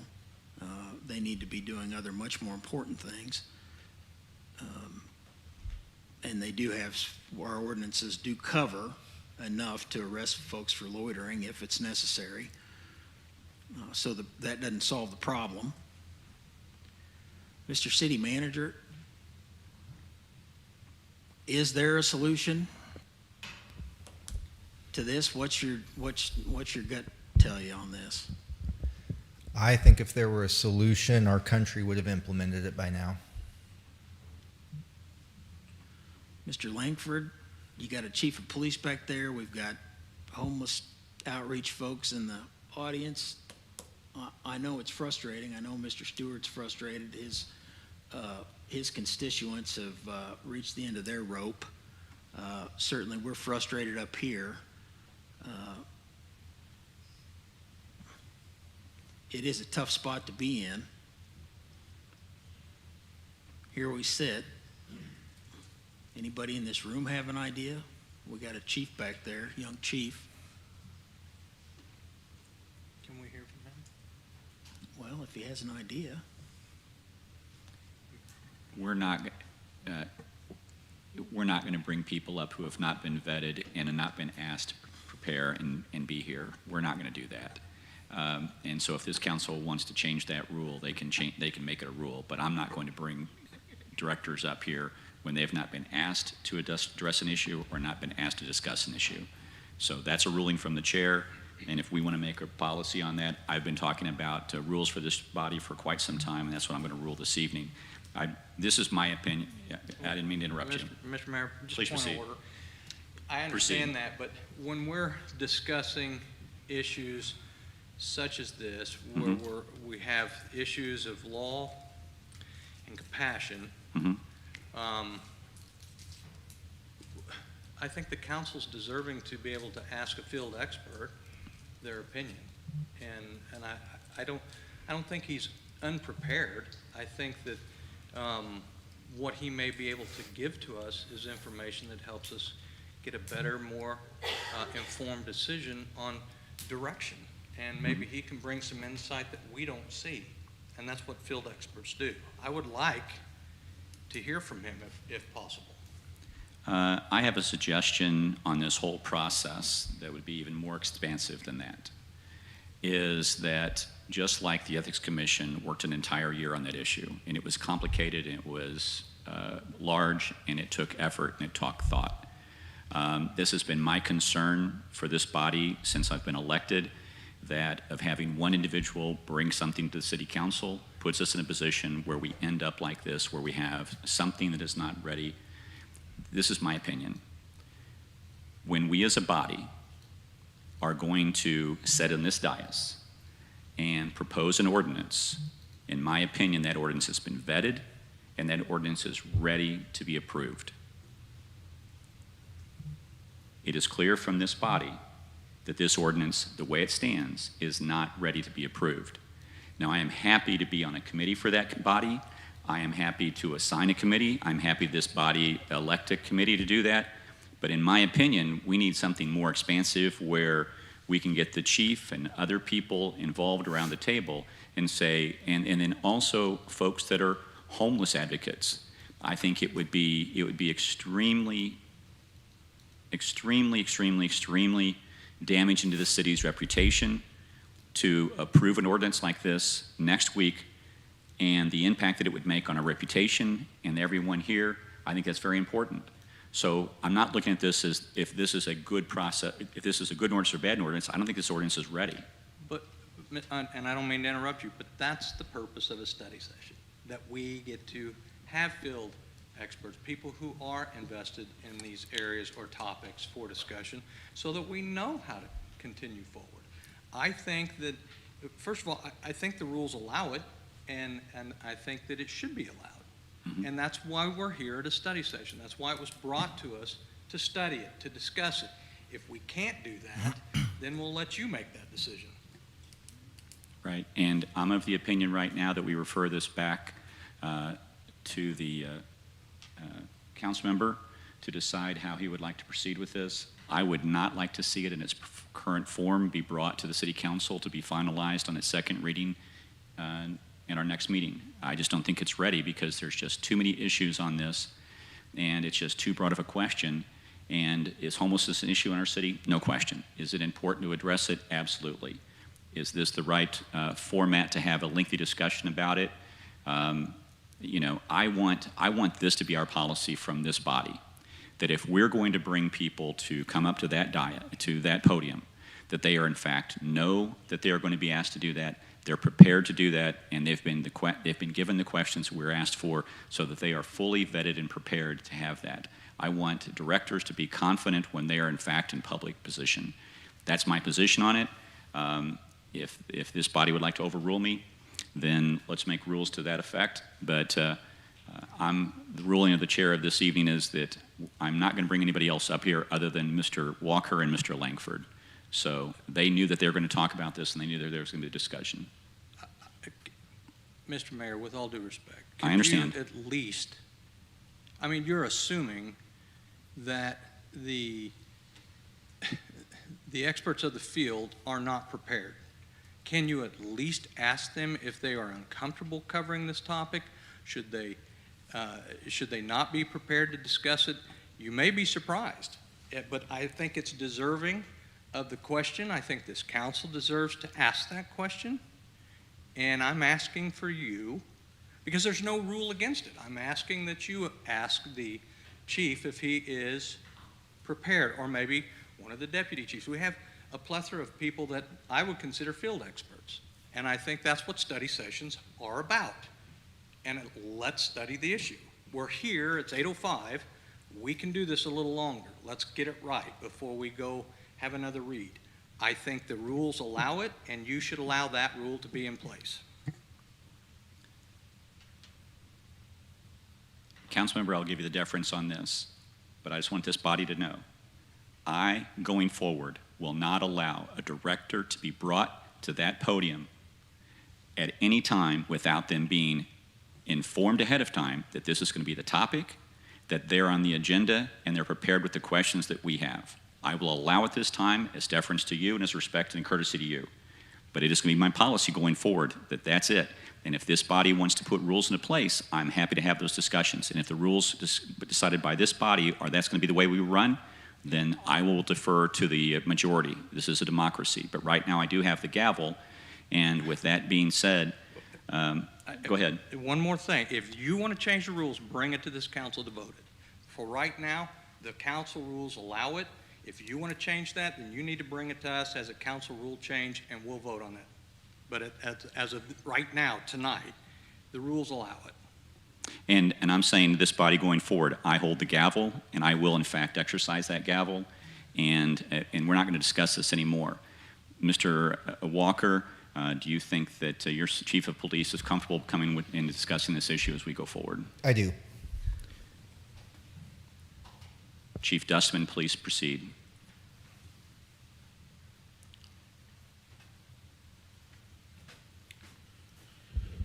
Good evening, Mayor, Council. Adam Dustman, Chief of Police for the Independence, Missouri Police Department. A lot of what I have, just in the point of brevity for everybody's time, is going to harken back to what FEO Burrell brought forward with the ARCH program earlier. I will tell you that I think his modesty and humbleness could not be more understated. He is frankly a rock star, and I think that that program needs to have time to work. It has shown a lot of success in the cross-agency collaboration that is going on, but I also think it's important for the topic of this conversation with respect to Councilmember Stewart and I think everyone on the council, it's not lost on any of us that someone defecating in a stormwater drain, someone creating a noise disturbance at all hours of the day or night is hard. It's a difficult challenge. However, what I would maybe posture or posit to all of you for consideration would be that is the police department the first mechanism that should be the appropriate mechanism? I agree with Councilmember Stewart. We have an incredible police department that is full of incredibly wonderful, capable men and women that go out there and serve each and every day. But this is a deeply, deeply multi-layered social issue that faces all of our communities. And while the police department is there, and I agree with Mr. Langford in terms of the ordinances that are there, they are there, but we also have officer discretion when it comes to how we enforce that. And as Mr. Walker pointed out, our jails are just overrun right now, both from capacity of resources, where it comes to resources that are on the street. Many of you, many of you, and I appreciate this, have taken the opportunity to ride with our community service officers. You've seen the incredibly compassionate work that Officers McLaughlin and Officer Perdue perform on a daily basis. But we talked about the outreach services. This is a multifaceted problem, and it's going to take a multifaceted solution, one that is not going to be solved here tonight, one that is not going to be solved probably in a very quick order. I will tell you to give a shout out to the collaboration that is ongoing, and Councilmember McCandless knows this all too well. The Eastern Jackson County Shared Services Committee is a MARC committee that is there, the Mid-America Regional Council that is there, working on these issues. Amber is at that table as well, along with multiple different agencies. And we don't have a finite solution. Otherwise, again, to Mr. Walker's point, we would have already brought it. It's going to take time, it's going to take resources to throw at that, but something like the ARCH program, again, look at the title of that, Alternative Response to Community Health. It is an alternative response. It is something that is new. It is something that is very promising. We have to take that bite at the apple where we can get it. FEO Burrell is, like I said, a very, very, very capable and passionate individual, and him leading this cause and our support, I can tell you that without a doubt. I give you my word, and I give the community my word. We have been supportive of this from the police department standpoint of Mr. Burrell and the fire department's efforts here, and we will continue to engage and be supportive of that. Major Kelsey of our Special Operations Division, as well as Deputy Chief Sumstead, our Field Operations Bureau Commander, take this issue very seriously. They're very passionate about this issue, as all of us are. Again, not lost on us. I'm not trying to grandstand here to make a point, but it's not lost on us what it's like to live in those neighborhoods. I've experienced it in my neighborhood as well. So we will continue to combat this issue. I implore you all, please be very cautious before we send the police department in as the first mechanism of a solution, rather than maybe as the last resort. Mr. Mayor? Please proceed.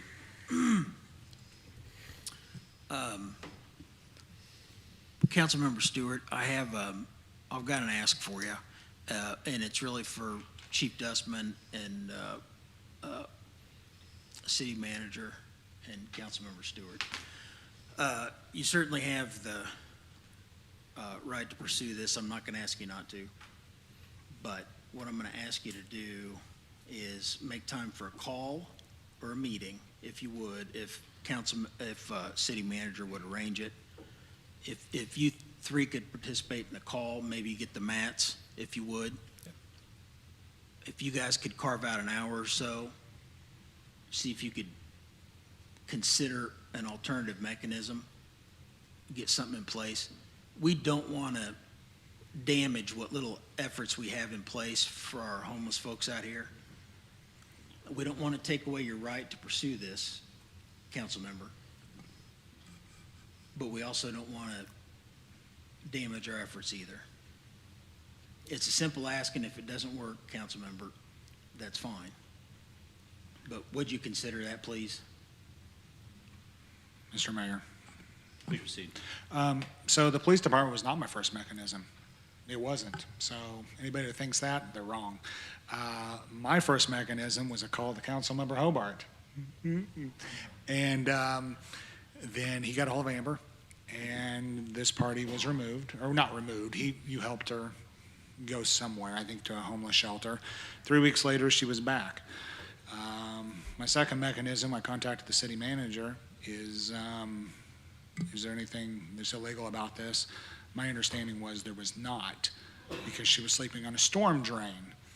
In order for the loitering ordinance to apply, it would have to be more than one person, so it would have to be two. But I don't want to make this about one person, because this can happen anywhere with any amount of people. And that's the reason this ordinance came up. Do you know how many times the police department responded? Multiple times. The ambulance was there multiple times. I don't know if your ARCH unit was ever there, but multiple times, and there she sat for a month, all day, all night, throwing her trash down the storm drain and throwing God knows what else down the storm drain. And but like I said, it's really not about her. It's about protecting our residential neighborhoods, protecting our property values, and keeping control of our city. Because we're not going to end up like San Francisco. I mean, you think 10 years ago, you think they thought it was going to happen there? No. And maybe this isn't the solution. But as the city manager said, if somebody came up with a solution, I guess everybody would be implementing it. I don't know. So I'm sure I'll schedule a phone call. So, okay. That's all I Can I have. add Thank one you. point to that too, Councilmember? And you're correct. And I know it's frustrating, as people have said. I understand that there's frustration there, but just for the point of solution-based, and we can discuss this in further detail with any and all of you, but there are some limitations as far as the law. We talked about the state law and camping on state right-of-ways and state property. If we have an ordinance that part of that law that was passed by the state legislature, if we have an ordinance that we cannot enforce based on resources or that we actively do not enforce, then we subject ourselves to liability in a suit from the Attorney General that would eliminate state funding. So that's another part of that conversation. Another piece of that as well is we have, and I'm going to defer more to Mr. Langford's area of expertise, but when you start with overly broad language or have overly broad language, we subject ourselves to what the federal courts have now done, which is make any sort of target on a target population, which did not happen with our panhandling because we used it as pedestrian safety and traffic safety.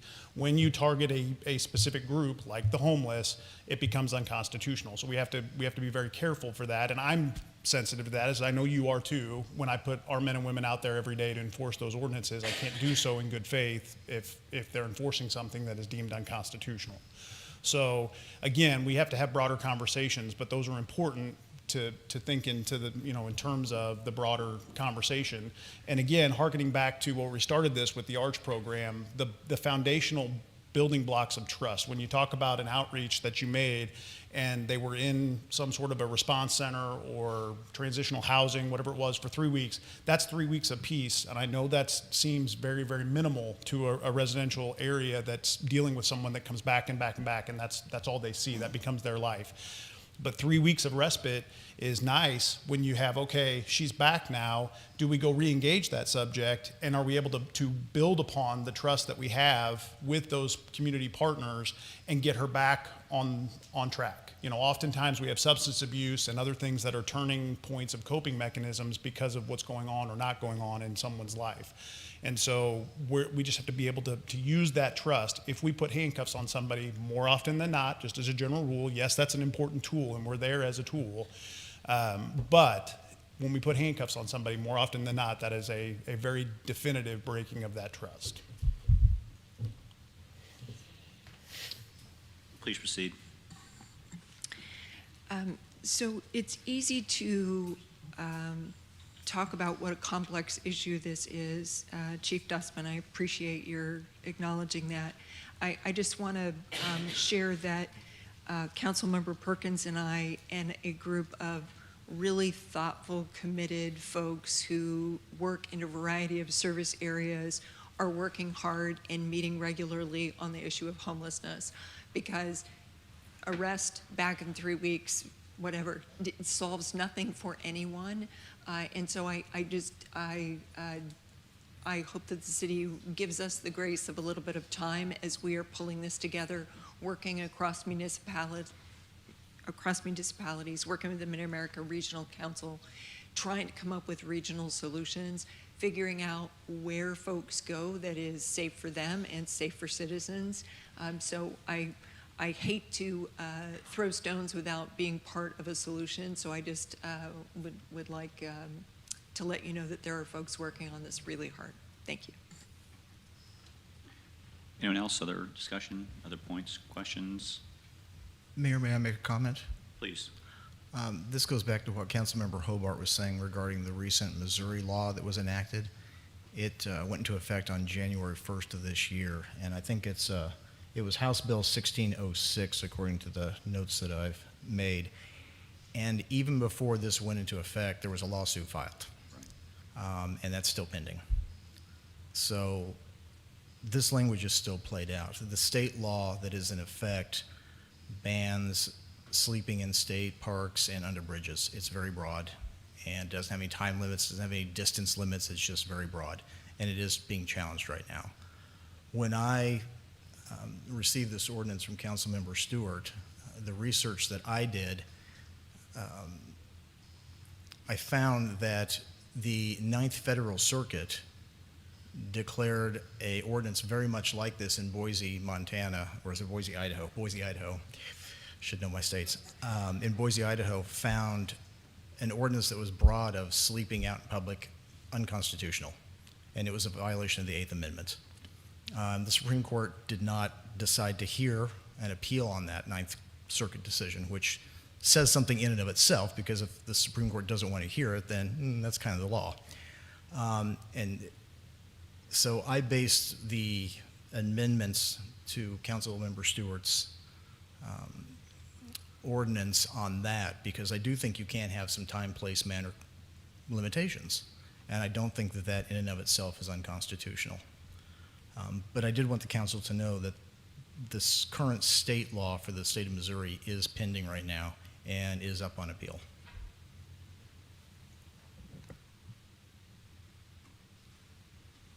Any other discussions or comments or anything like that? Chief, thank you very much for your participation. Anyone else, other questions, comments before we wrap up? Okay, so Councilmember, anything else on this one? Yep, pardon me? Okay, thank you. And we've got staff reports here, so board commission reports, so please proceed.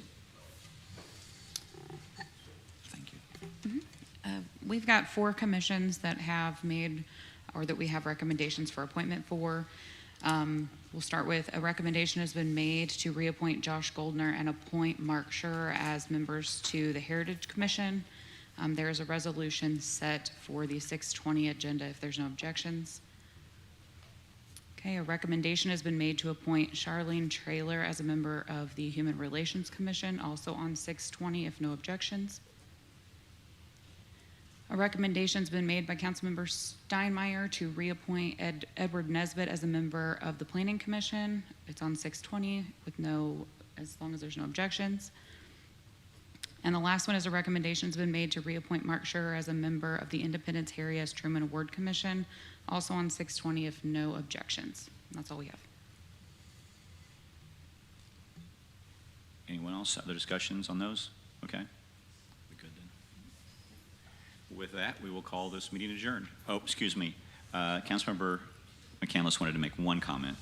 I just would invite people to come to the Juneteenth celebration on June 19th from 10 to 6 p.m. We will have food and music, and it will be a lovely event. So if you can join us, we'd be delighted.